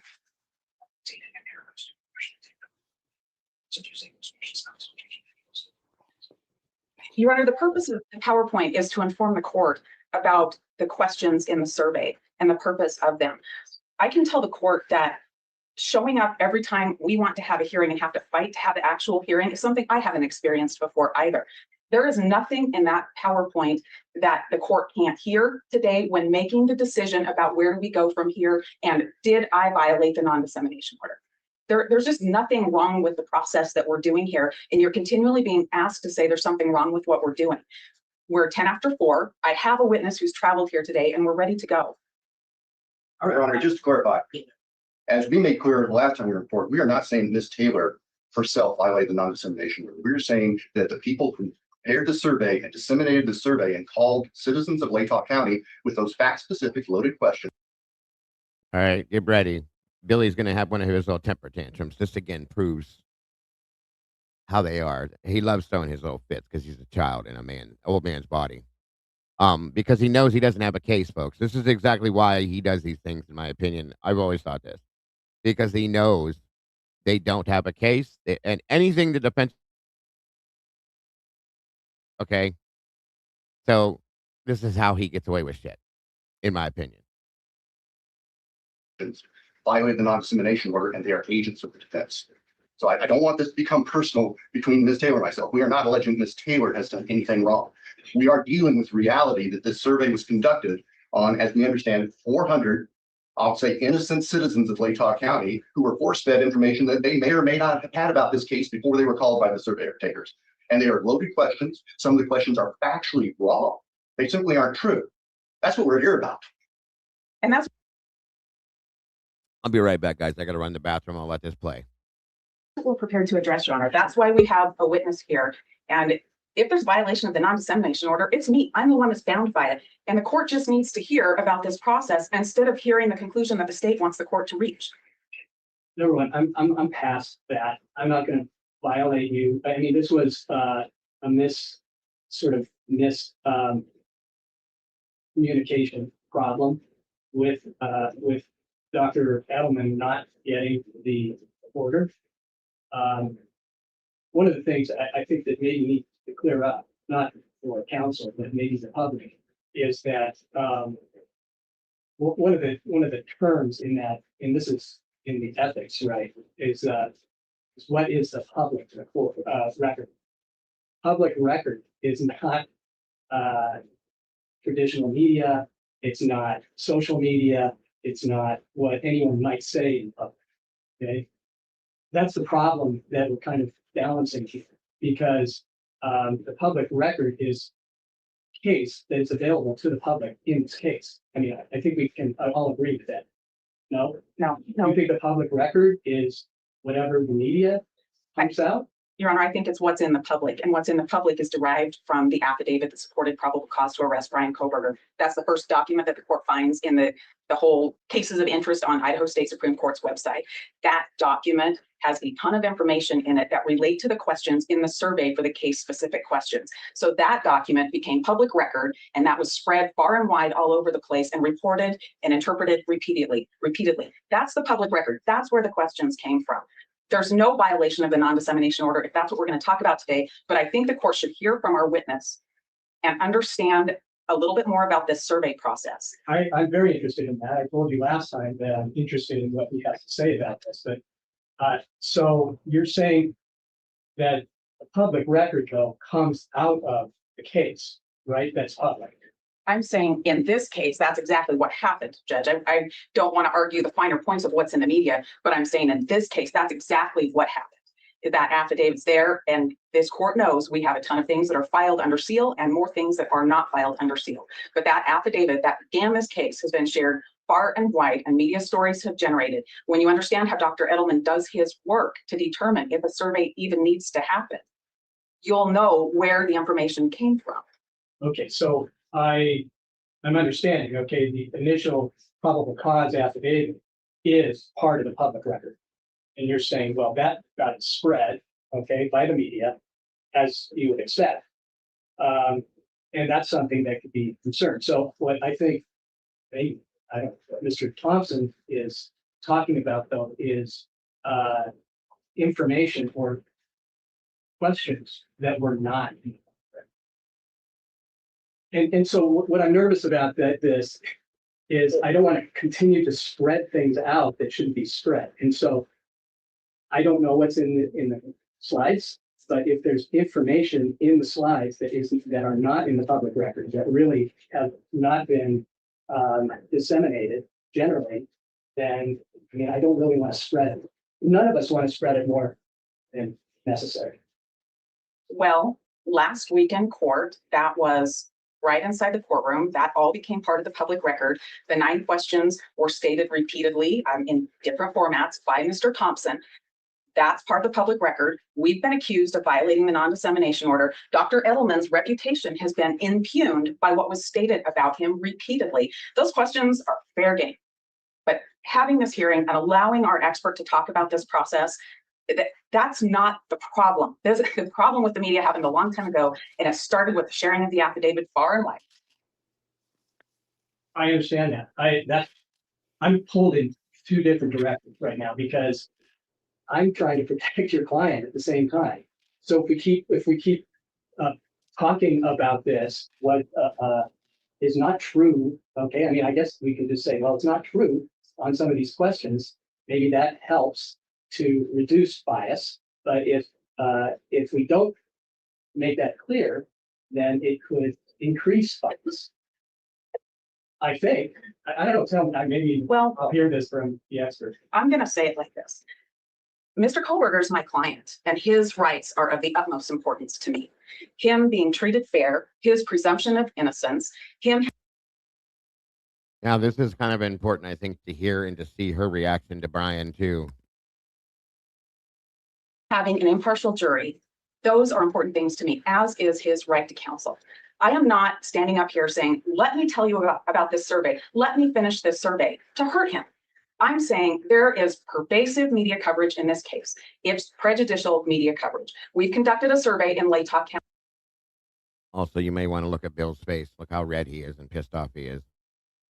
That survey is going to show bias and that you shouldn't have a trial in this county. What I'm trying to do is say, do you want me to give you information about another place where maybe the bias isn't so great, where maybe Mr. Kohlberger can have a fair trial? I'm his advocate. I want to help him. I believe in his innocence. I'm not going to stand in this courtroom and do anything wrong to him at all. I need you to hear the information so you can make a decision, to have the surveys, to have the information when we come back here for change of venue and make a decision on all of the information. Right now, if we come in and do our change of venue, we're going to say you can't have this jury in Latah County, but I can't tell you a better place that will protect him better. And that's what I want to do. Any response, Mr. Thompson?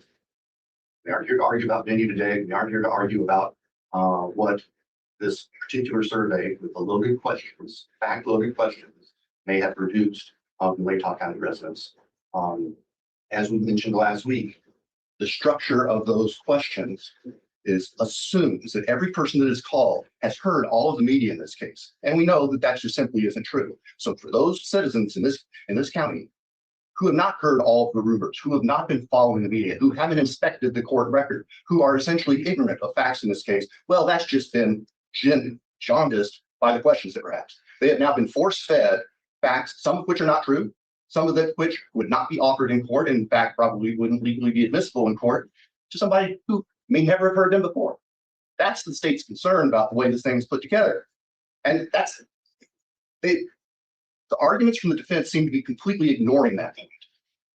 That there are people out here who don't know all the things that they were being asked, and by asking the fact-specific questions, we were inoculating them with information that they didn't have before about this case that could affect their ability to sit as jurors. It's just simply irresponsible. It doesn't make sense. This is one of the things that I was thinking about, is maybe we can inoculate by saying you can't rely on any of this information.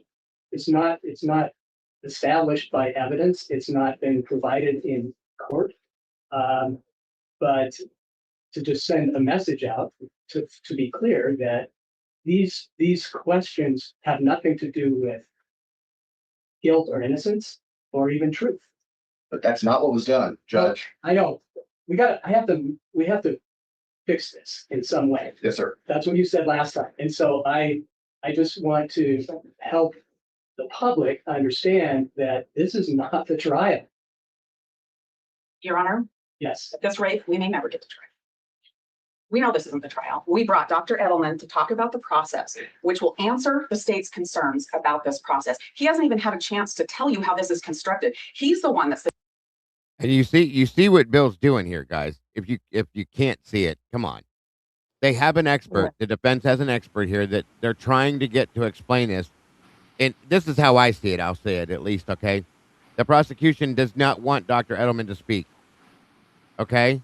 Because it's going to help to destroy what they have that they don't have, I should say.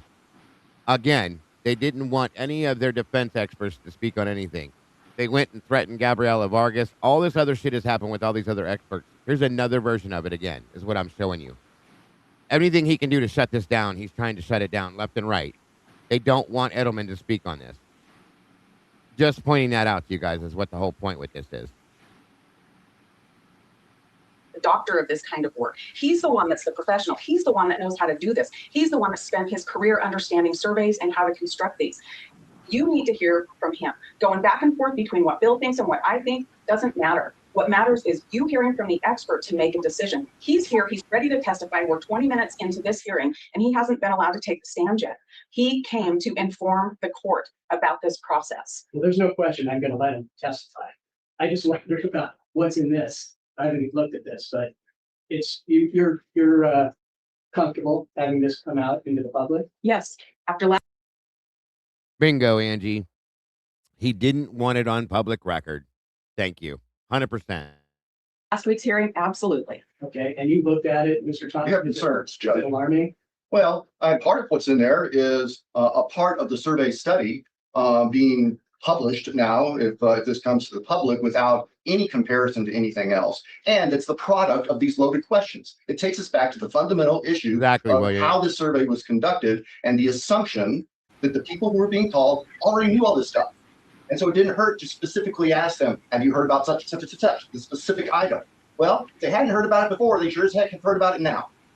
That's the core concern that led us to this in the first place. We don't dispute the defense doing a survey. I said that last week. Please do a survey, but don't go around screwing with the knowledge that prospective jurors have or may not have. That's our concern. And, Your Honor, what his concern is he didn't want them to taint the jury in their direction. They wanted to be able to do it in their direction, basically, is why he's upset. Parted ways last week. The court said, Ms. Taylor, talk with Mr. Edelman and see what the options are. Well, my understanding from the email I received day before yesterday is the survey cannot be changed.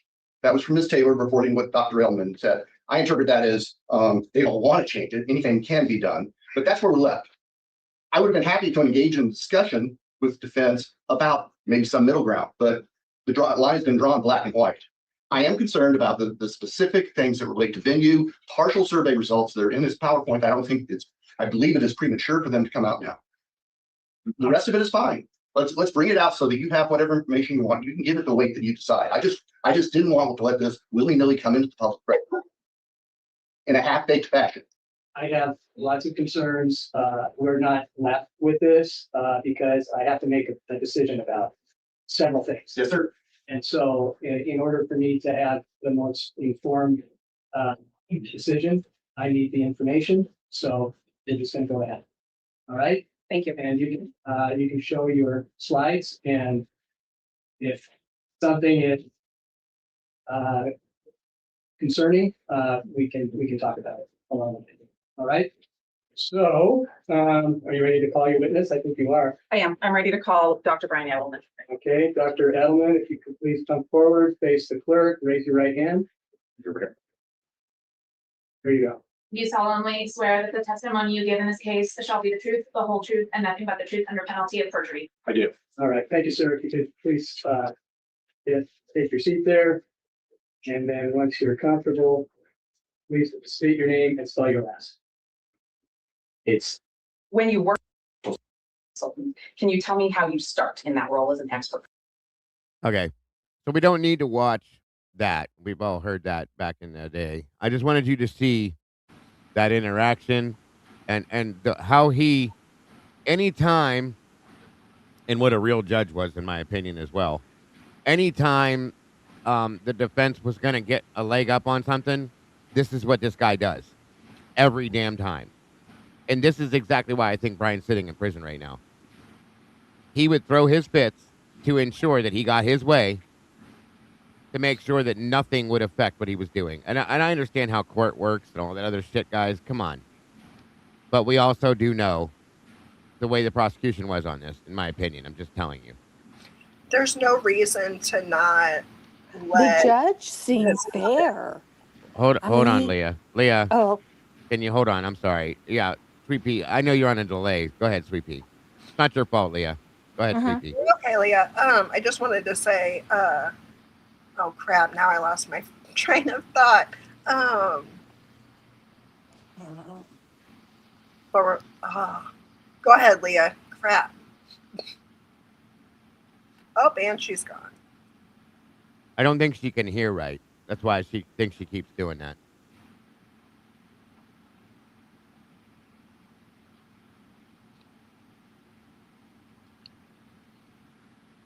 You remember your thought? Yes, I think Anne was fighting so hard for him right there, and it was so genuine, and she really needed that.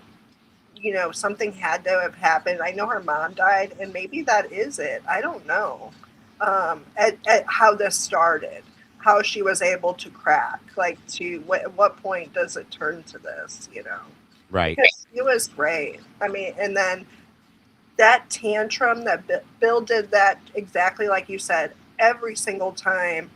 They were never, that's what I was going to say, they were never allowed to just let whatever was going to happen, and then you can object it. There's nothing that says that you can't object and get this thrown out. You know what I mean? mm-hmm. Yeah, absolutely. Absolutely. Go ahead, Leah. I was just going to say he's a fair judge. I didn't get to hear everything Sweet Pea said. And I think she was really fighting. I just don't know what happened with Hitler, why she didn't go up against Hitler like that. Makes you wonder, doesn't it? That's why one of the reasons I showed this. Yeah, Big Hitler was difference. giving her a Huge chance. difference. Yeah, he was not giving her any chances. He kept denying her. He was not listening to her at all. He made her sound like there was something wrong with her. Like, yes, very condescending with her, Hitler. yes. Every time she opened her mouth. I'm going to show you guys here in a minute. I hope he gets his. I really do. I hate to say that, but you know, karma's coming for him. 1 minute.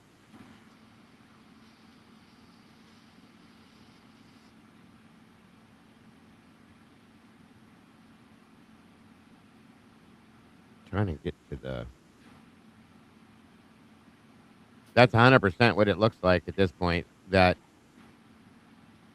Hitler came right along with the defense when they showed up.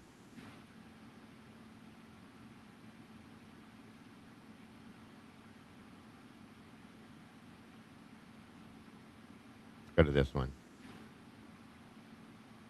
Where'd it go? Damn it! Come on, let me play this.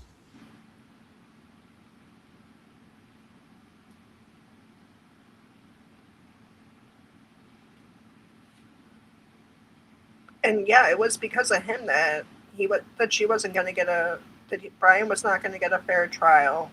There was nothing that she was going to be able to say that was going to, after all those denials, pretrial motions, denials, it was there was nothing else that she could have done, I think. Do you think he would have had a fair trial with Judge? Possibly. Depends on the pretrial motions again, because, but I think obviously he would have had better chance, and it's unfortunate that. Yeah. And it was the defense that had suggested that it gets moved, wasn't that right? Or was that I Yeah. went that part. It was the defense. So that's that's even more like twisting the knife, in my opinion. Oh, no pun. Oh my God, that sounds awful. I didn't mean it that way. I know what you're saying. It's okay. Yeah, they're just it just makes it worse. You know what I mean? Mm-hmm.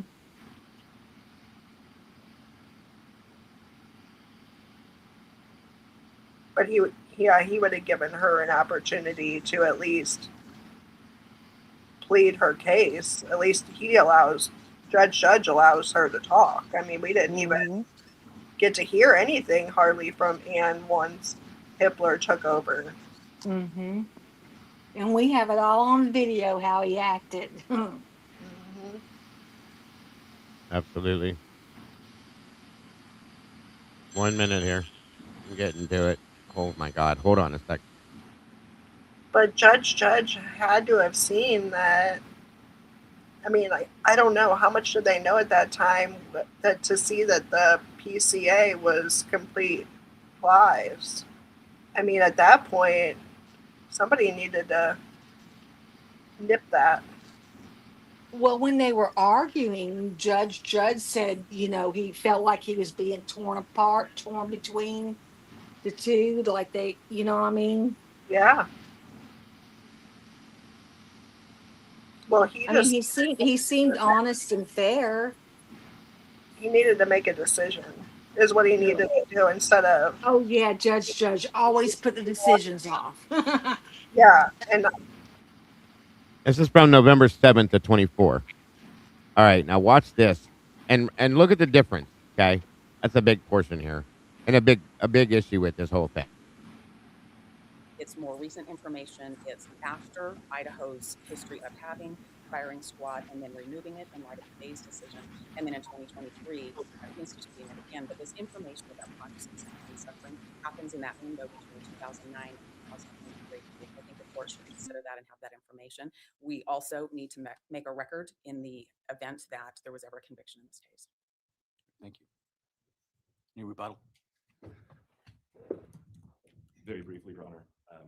I would just note that the defense did submit an affidavit. The court can review that. It clearly indicates what she would testify to if the court were to allow her to testify. So we don't really need to make a record because it already exists in the form of that affidavit. Thank you. All right. Thank you. All right. The court is, having reviewed the materials, believes that given the concerns about the current justiciability of the, or rightness, if you will, of the issue, I do believe that the declaration is a sufficient proffer of what that general testimony would be that would allow us to discuss the issue. And so for the time being, I'm not going to hear from Ms. Wolf, or Dr. Wolf, I should say, her testimony. The declaration is an appropriate proffer. I will hear the merits of the motion based upon that proffer next. All right. So let's hear that from the defense. Thank you, Your Honor. I would ask the court for leave to supplement that declaration, the information that is more recent between 2010 studies and a book that was published that is relied upon by Dr. Wolf. That's not contained in the declaration. And I would like to make that part of the record too from her. So if the court continues to have her testimony not be allowed, I would ask that I be allowed after the fact to make that part of the record. You can submit that, and I will then hear any objections to that, and I will consider that. Okay. Thank you, Your Honor. Then moving on to our argument, and I will largely not repeat what's in our brief since the court has had a chance to take a look at that. We think that the court ought to strike the death penalty in this case and not allow the case to go forward as a death penalty case because Idaho does not have a current means of executing anybody. When somebody sits on death row and there's no real means of executing them, that is dehumanizing to that person. That's similar. Say there's no means under Idaho law, the Let's see if you guys can figure out how many times this jackass interrupts her while she's speaking. Okay. And that it's turned up all the way, you guys. Unfortunately, some of this stuff was really low. Let me check my settings. Count how many times this idiot interrupts her, doesn't allow her to finish her points. Constant through the whole thing. Okay. Yeah, I have it. Hold on, let me try this. That might help a little. Okay, I think that might help a little bit more. Sorry, guys. And you'll see it. There's no respect. He has zero respect for her, and they're not allowing her to do her job. Okay, they did not at all ever allow her to do her job, in my opinion. So this is what I'm pointing out. You can almost count how many times he does it. Method of execution is lethal injection, and if unavailable, then the firing squad. You rely significantly on the idea that lethal injection is not available based upon the quote-unquote botched execution of Mr. Creech. It seems to me that was a particularized incident wherein Mr. Creech, the execution really hadn't even begun yet in the sense Sure that he did. couldn't locate a vein. I don't see how that issue is universal. I would agree that Mr. Creech's, the situation that happened to him was unique to him. I don't think he's the only person that has ever had that happen. Not in the state of Idaho, but I think that that's happened before when the means of execution couldn't be employed at the time. But since we're talking about Idaho, I think we should look at what happened in the Pizzuto case too. And in that. Now you can't hear it. Hold on. Huh. 1 second. Let me try this. See if I reset it. You might have to go out and come back in, Kat. All right, let's try it again.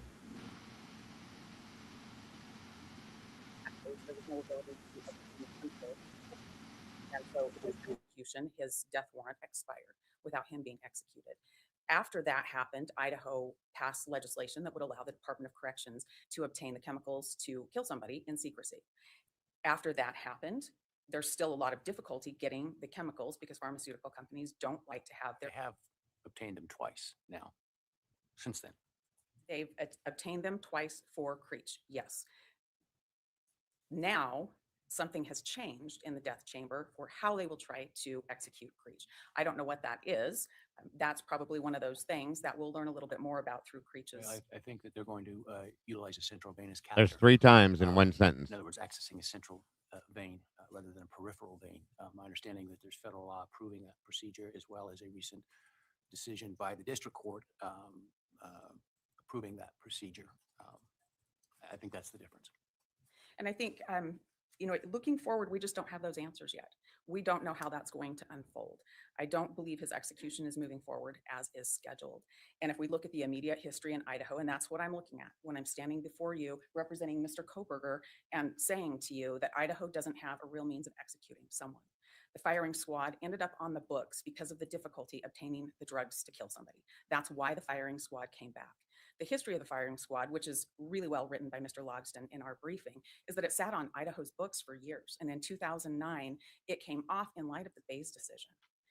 When you think about it coming off in light of the Bayes decision, and you look at what's happened since the Bayes decision, and we're going to talk about that a little bit later today when we're talking about evolving standards of decency, we'll talk about how things have changed in this country since then. But for these purposes, when you look at that and you realize Idaho brings it back in 2023, they bring it back because it's not reliable to believe they're always going to be able to get the chemicals to execute somebody. And that's the real problem here. The firing squad hasn't been funded well enough to be built. They're building it right now, as I recall from the media, at least, that the construction's actually underway. But I may be wrong about that. Well, I haven't talked to the director of the Department of Corrections, and that's probably who I would take my word from if that's actually happening right now. I think there's some. Thank you, Ann. That was a nice crack back at him. Love it, love it, love it. She did get a couple digs in. This is what he does.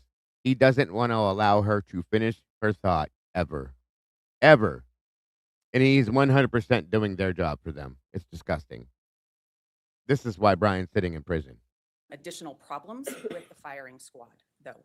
I think there's some problems with the way our statute lays it out, too. If you read our statute, and the court just summarized it, it's a lethal injection unless it's not available, and then it's going to be the firing squad. But the way that's written is that it's firing squad unless the director of the Department of Thank you, Corrections William. says I have the Appreciate chemicals you, for a brother. lethal injection. And I think there's 5 days that exist for the director of the Department of Corrections to say, no, we have the drugs, we can do lethal injection now. That is problematic. There's not a choice or an election, and other states have an election for the condemned person to choose from, but Idaho's not allowing that. Additionally, the information that I think is really important to the court is to understand things and advances that have happened in understanding conscious pain and suffering. If Dr. Wolf had been allowed to testify, she would tell you that she relies on studies from 2010, a working group from 2010, and a book that was published later than that even, and that's post the Bayes decision. And that talks about understanding what a person is conscious and aware of when they face the firing squad. That's information that's important for the court when considering whether or not to strike the death penalty, because Idaho's means of execution really doesn't exist. Thank you.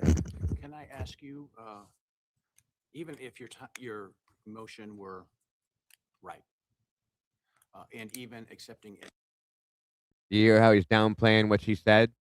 Even if your emotion were right. Completely trying to blow her off, guys. it's true that the current means of execution are either unavailable or would violate the Eighth Amendment as cruel and unusual. How do you get around Buckwell? You've not provided a alternate means of execution. Well, and I know, and I understand from your perspective, it's not something defense counsel wants to do, is to say, no, do it this way. Execute my client this way. But Buckwell provides that if you're going to challenge the means of execution, you have to, as a condition proceeding, provide a available or an alternate, I should say, means of execution. I would say, to your honor, that we're not at the place where we would have to make that decision yet. That speak to the justiciability of the issue overall. I don't think it does. And I think that the separation and the difference is that we are in a place where we're preparing this case to go to trial. We represent Mr. Koberger, who sits there, an innocent man right now, but we're preparing this case as a capital case with all of the things that involves, all of the requirements that are upon counsel that take a lot of time, a lot of work, and a lot of money to do this. And so I think when we're looking at the constitutionality of Yeah, many people have written to him, Amanda, from my understanding, truly.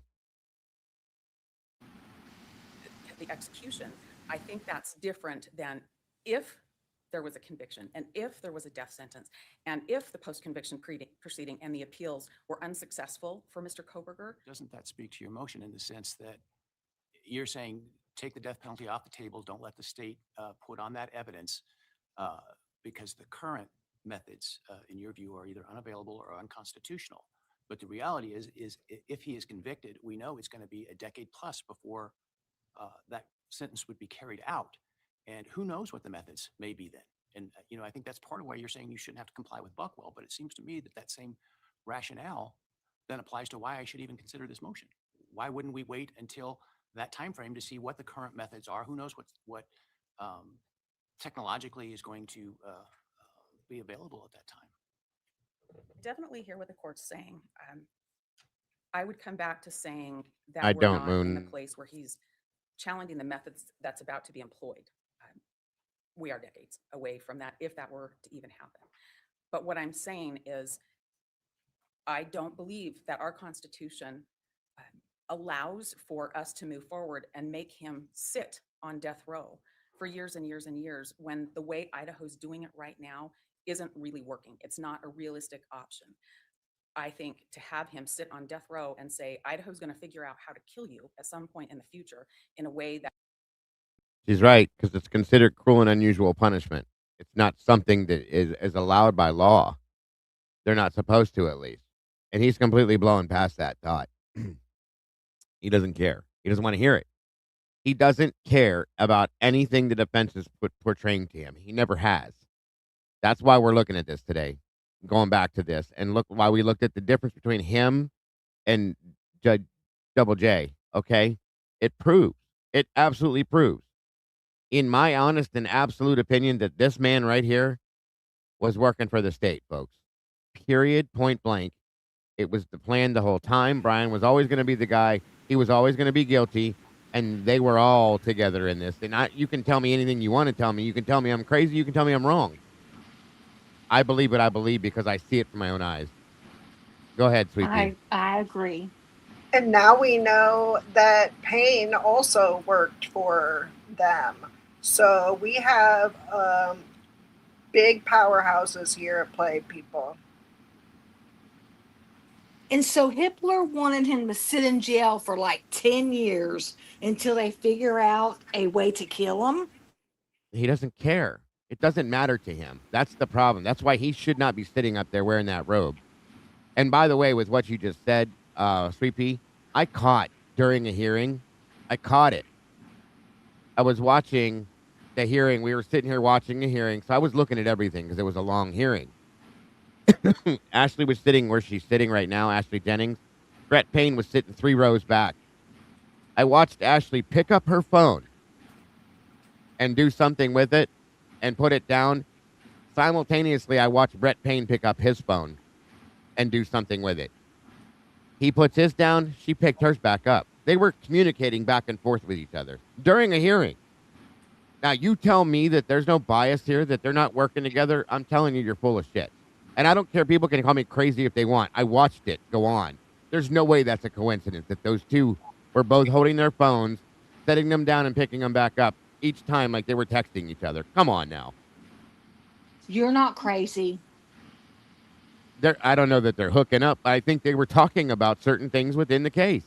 Ew. Yes. Don't even say that about hooking up. That's nasty. Anyway, the Yeah, point is that's I think they were crazy. communicating things back and forth to each other. Mm-hmm. Something is wrong with this entire thing. I've never in my life seen a judge treat. I know, G. I know, you're good. A prosecutor or a defense attorney the way that this guy does. Never. It was blatant disrespect. Blatant. And blatant ignorance. He was never, ever going to listen to anything or give them anything they needed. It's point blank. Hey, B-girl. You remember I was a guilter back then. So I just want to tell you real quick, as somebody who was thinking about this at Sure. a different angle, I kept thinking, oh my gosh, he is treating her terribly. But I was like, wow, get her.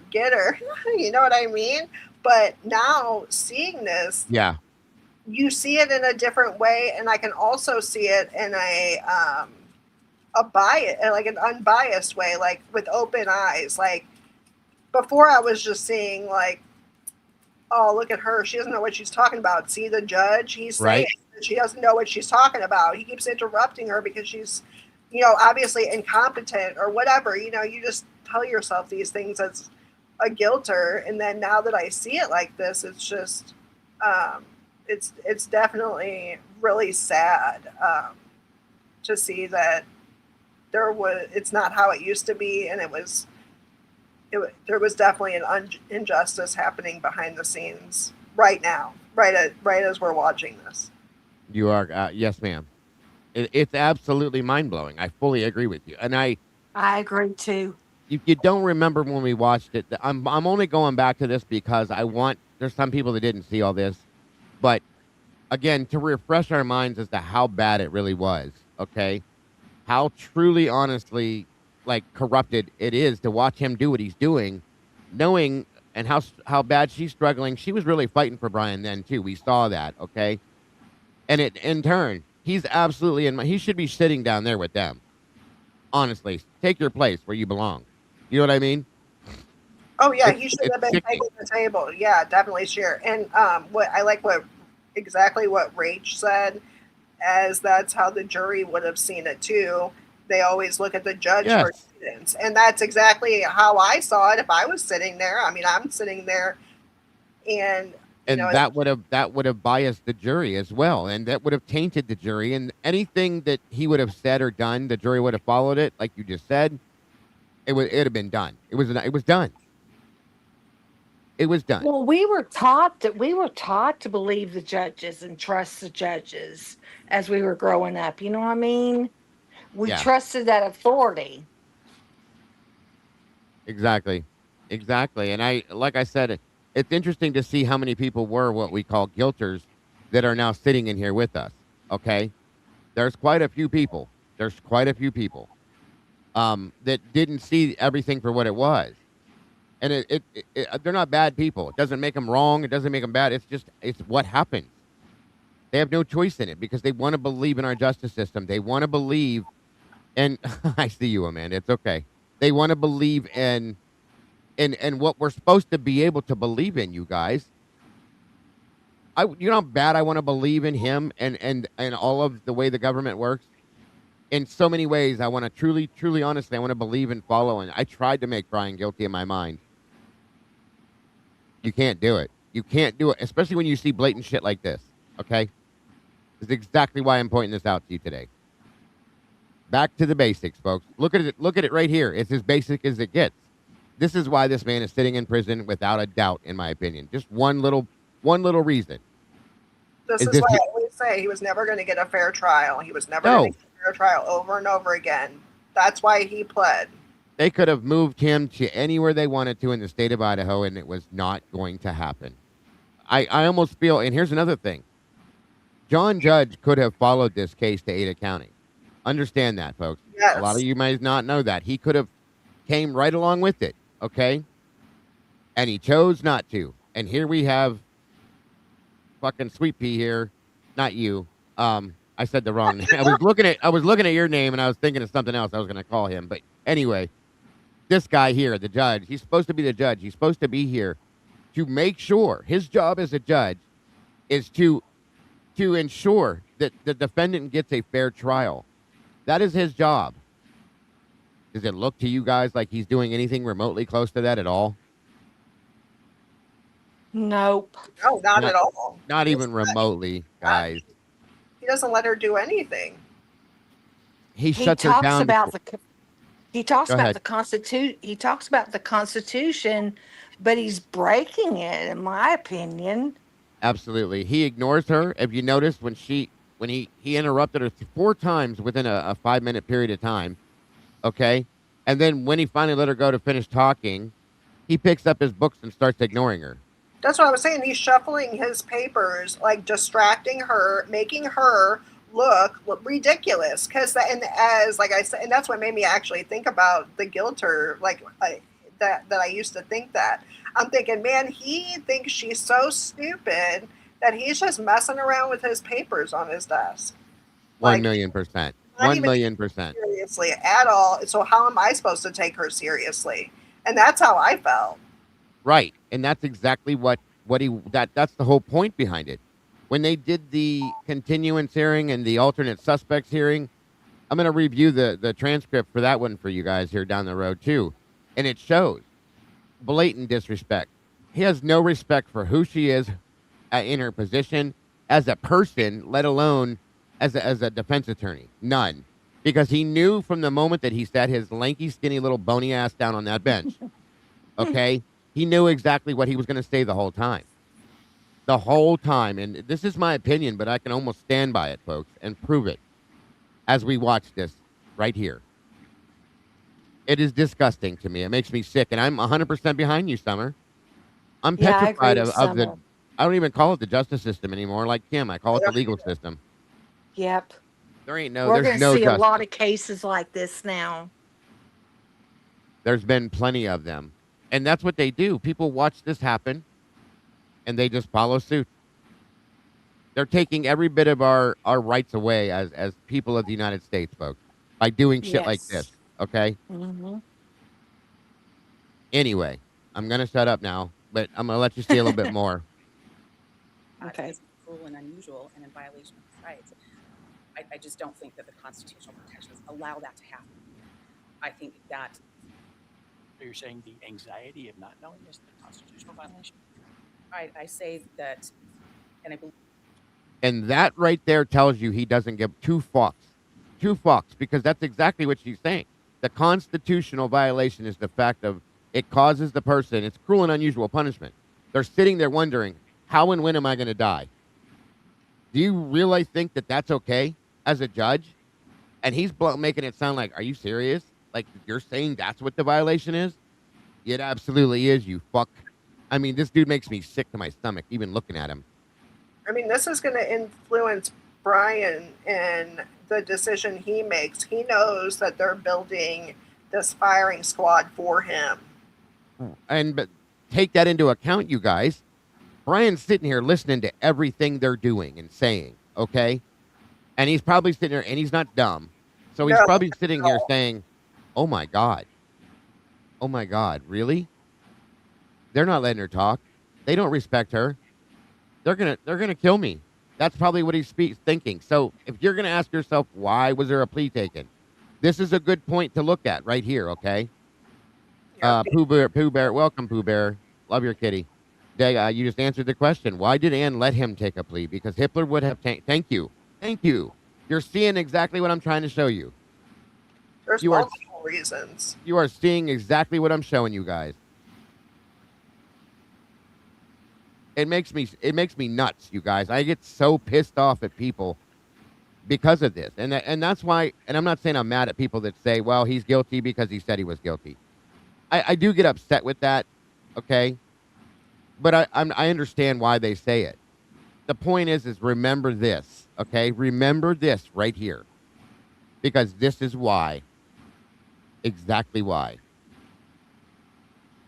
believe that the Troop versus Duels was cited in the brief, and the comparison there is what I'm saying the Constitution doesn't allow. It is anxiety. It is fear. It is the not knowing. I mean, to be fair, the Idaho Supreme Court just ruled that anxiety and fear in the Breach case was not sufficient to preclude his execution just this week. I read that opinion, and I read. You like how she put that? I read that opinion. It's an opinion. It's not a statement of a fact. It's an opinion. That, I guess, more particular to the botched execution attempt versus sitting there for decades and not knowing how and if it would happen. No, but it was anxiety that was the underpinning. I don't mean to disrespect what Mr. Creech felt or went through, but you're talking about realistically from February 29th, if this was leap year, until now, and what you're talking about for Mr. Koberger and what would happen if he were convicted and if he were sentenced to death would be decades. The court just acknowledged that it's decades to sit. And no disrespect to the anxiety Mr. Creech felt. I think that must have been horrible for him. But to sit for decades and wonder is a lot longer. And so I understand what the Supreme Court said. I did read that too. But I think it's different when you're just starting out here in this circumstance. Okay. Thank you.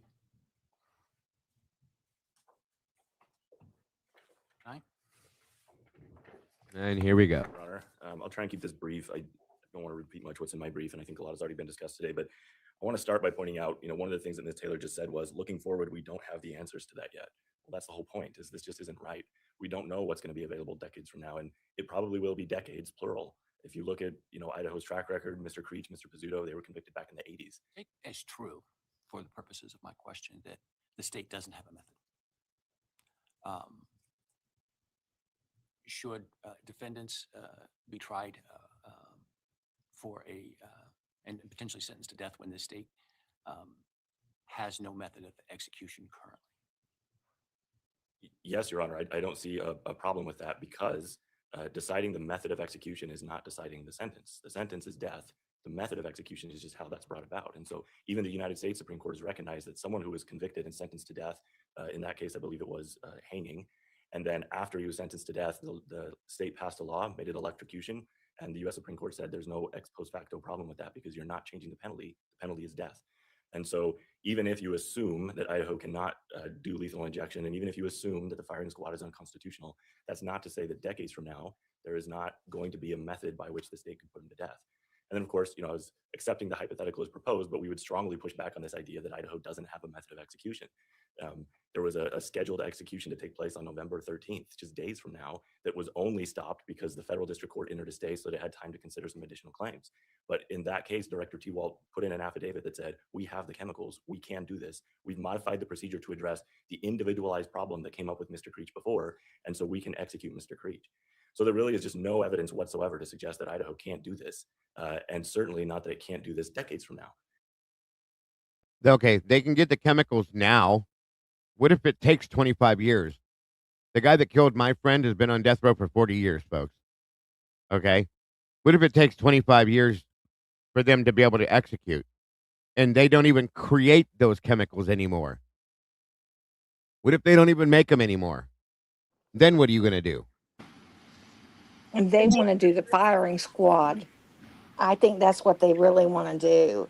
I agree. And that's what I'm saying. So his point is moot at this point. It makes no sense to me. I'm sorry. You're wrong. You have no idea what's going to happen in 25 years or 10 years or 15 years. You said it yourself. This is going to be decades out. So the point you're making right now means nothing, in my opinion. I'm sorry. And again, that gets back to the ripeness issue. Is it may be lethal injection, it may not. It may be some other method. But we just don't know enough now, frankly, to spend the time and the effort debating what we don't know in the future. That's the entire reason the ripeness doctrine exists. I also want to speak just briefly on the Bucklew point that the court brought up. You know, what I'm hearing from the defense is they just have this kind of like vague Eighth Amendment assertion of maybe it's kind of the anxiety, but kind of not knowing how you're going to be executed. Well, that's not how the law works. There's an established framework of how you can make an Eighth Amendment method of execution claim. And Bucklew, the court specifically said, I'm quoting here, identifying an available alternative is a requirement of all, and all is emphasized in the decision, all Eighth Amendment methods of execution claims. You can't get around that by just saying, well, but I'm making a slightly different kind of claim. It's not a method of execution claim, it's a means of execution claim. That just doesn't work. That's not how the law operates. And so they haven't even suggested, even today, an argument what a proper alternative would be, which also gets back to the ripeness issue, which is we don't know decades from now what an alternative might be. Maybe they'll have a better argument decades from now on the method of execution because maybe there will be a better method. And that gets to the final point I want to bring up, which is the remedy here. They're asking that the death penalty be struck because these methods are unconstitutional, but that's not how it works. If you show that one method is unconstitutional, part of the reason you have to present a viable, readily implemented alternative is so that the state can then use that method for the execution. You don't get to, at the beginning, short circuit the whole thing and say death is off the table because the current method is unconstitutional. I'm not saying that they wouldn't, JP. What I'm saying is that if you face the death penalty, you have the right to know how you're going to die. Okay? That's not what the point here is. You're right about what you're saying. They'll find a way to do it. Whatever it is, that's fine. But not knowing how, sitting for 25 years and wondering how and when am I going to die is cruel and unusual punishment based on human nature, okay? That's what I'm saying. I'm not saying what you're saying. You're right about what your point. I fully agree with you. The problem is that they can't guarantee how it's going to happen. Therefore, they can't tell him. So if he is, finally convicted of the death penalty, part of what they have to do is to tell him you're going to die by ways of poof, okay? That's part of how you're supposed to do it. And they're not going to be able to do that, is what they were saying. Until it gets closer to the time, then it's going to happen. And the anxiety from waiting and wondering, that's what the issue is here with this. That's the biggest problem. So, and I agree, they should have to be able to tell them like they always do any other time as part of the agreement for that. That's all. Constitutional. As I said before, the method could change. And so if they came in and they had evidence and they could show that there was another method that's not lethal injection, that's not firing squad, that severely or significantly reduces the pain and it's readily implemented, the answer isn't to strike it, the death penalty completely. It's to say, okay, you can move forward with the trial. We can see if he's sentenced to death, but you can't use those two methods to do it. If the state wants to pass a law and do this other method that he's proposed, then you can do it that way. So for all those reasons, Your Honor, unless there's any further questions, we'd ask that the court deny the motion. Thank you. Any rebuttal? Just briefly, Your Honor. The distinction is not us being on death row with a death warrant that we're talking about. That's a different kind of conversation. We're well before looking at the overall picture and saying the Constitution protects somebody from sitting in prison when there's not a real means to execute. I understand. Any case that says that? I'm making an analogy with the troop versus duels and the denaturalization. Interrupt her with the again. Dehumanization that happens if somebody sits on death row when there's not a realistic way to execute. I understand that lethal injection has not been overruled. I understand that. But when we're talking about the recent history of what's happened in Idaho, there are problems, and there are real problems. We talked about Pizzuto, we talked about Breach, we talked about 2 pieces of legislation to try to make this work, and it just doesn't work. So we're in a position where I'm not with a client that has a death warrant, and we're talking about whatever the Not to mention, she's still trying to get the death penalty taken off the table at this point by arguing this. Is what this whole point was. Just so you guys know. we talk about with Breach, with how they're going to do injections. We're not talking about the marksman involved in a firing squad. We're talking about way back here when we're sitting with constitutional protections, and Idaho's got all these problems with executing somebody. And how is that right, fair, any protection under the Constitution for somebody to have to sit there and just wait for Idaho to figure it out? That's the difference in it. That's it.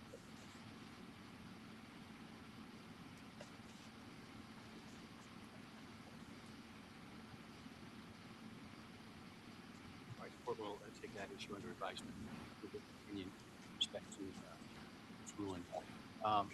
Next, I want to take up the objection to Professor Colby.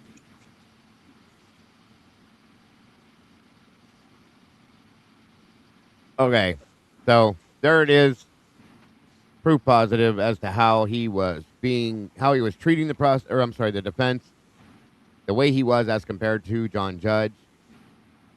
2 different stories, folks. Completely 2 different separate, it's two different worlds in my opinion. I'll just be honest with you. Any last thoughts or anything, Leah or Sweet Pea? We're up to 4 hours now, so I'm gonna have to cut you guys loose, unfortunately. Any last thoughts for either one of you two? No, oh, go ahead. No, go ahead, Leah. Go ahead. I'm glad you showed this because, in my opinion, this really shows why Brian took the plea deal. It's That's obvious. absolutely why I showed it. Yes, ma'am. Yeah. And I There was- noticed he did not get that guy either. He never once went after him, the prosecution. Nope. They didn't interrupt him ever, but they interrupted Ann and Eliza constantly. They never wanted. It's almost like it seems like they never wanted to allow them to get their statements on the record, a full statement, and it's distracting to the attorney. Think about that. If you're in the middle of playing a video game, it's probably a bad euphemism, and you're trying to get a specific thing done at a certain point, and somebody keeps walking in and talking to you in the middle of it, you're gonna lose every time. So, I'm just saying, you know what I mean? It proves positive. This guy was on the wrong team. He shouldn't have been on either side of the team. He should have been right in the middle, doing his job, making sure that this guy right here got a fair and proper trial. End of story. That's his job, okay? To make sure things are done fair. He did nothing of the sort. He didn't give anything the defense needed. He completely denied it all and was going to from day one, in my opinion. So, it's a joke. So that shows us again, that's why I showed that today as to why Brian is sitting where he's sitting, in my opinion, of course. Some of you guys may have different opinions. I fully respect that. But this is why I believe this all went down the way it did. I 100% agree with that. Absolutely. Was not going to get a fair trial no matter what. No, and it was always going to be Brian, no matter what. I still don't think it was ever going to go to trial, you guys. That's my opinion, truly. But I don't. I don't think they were ever going to let this go to trial. You saw earlier in the other hearing where Bill Thompson threw a temper tantrum. Anytime and every time that the defense brought something or they had an expert witness, he shut it down. Didn't want them to talk. Didn't want it to get on record, in my opinion. All of those things, truly and honestly, is how I feel. And I'm just taking like I said, some of you have never seen some of this. And some of you guys that were here that saw it, I'm just taking you back and reminding you this is why we're sitting here having this conversation today. Absolutely, 100% in my opinion.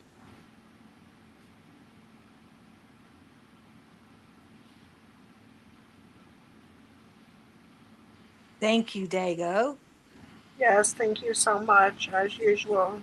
And don't go nowhere yet, you guys. Hold on a minute. Oh, yeah. Please, please, please, please.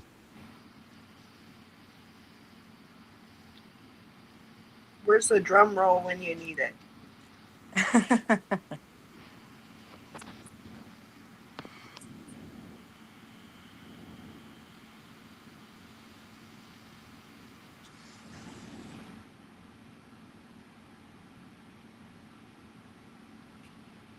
because I didn't forget. So again, happy birthday, self-help this. I hope you have an amazing and wonderful day and an amazing year leading up to next year when we can do this all over again. So give me 1 minute here. Happy birthday, self-help. Yes, happy birthday. I hope you feel loved. Please do. That's the whole point. And here we go. We made you a birthday cake. If you get a tummy ache and you moan and groan and woe, don't forget we told you so. Happy birthday! Happy birthday! Make a wish, dear, and blow out the candles. Here they go.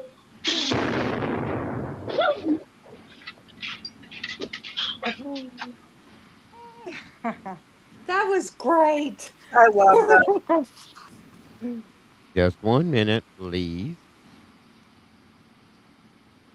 Since it's so short, I'll give you another one too. I got some of these backstocked so that you can have them when we do this. From the good old days. All right, everybody, here comes the cake. Come on, boys. Start playing, darling.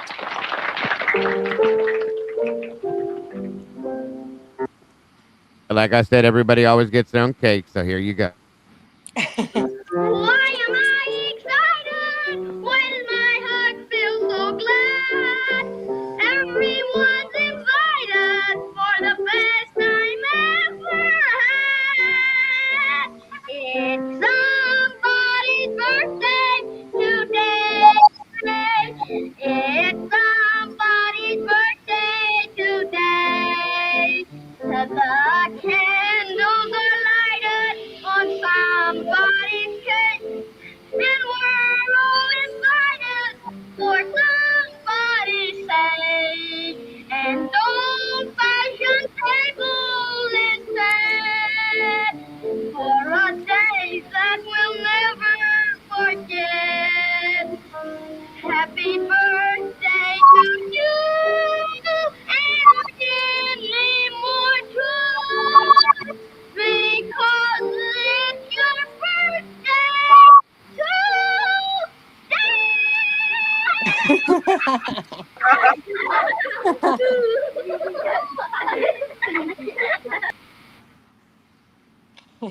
Happy birthday, self-help. Enjoy it. Yeah.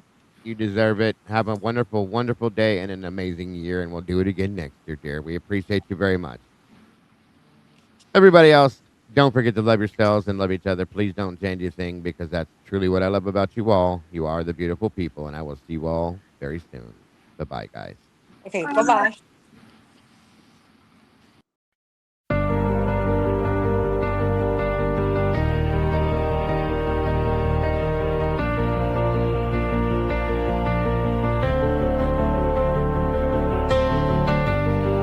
The coffee's cold, the final stain. We laid the map out in the pouring rain. No hidden corners left to creep. The dark truth woke while the city was asleep. The evidence lines up straight and true. A perfect picture of what they chose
is empty, closed for the night. We put the darkness back into the light. We'll wipe the counter, set the empty chair, and wait right here for the next secret laid bare. Until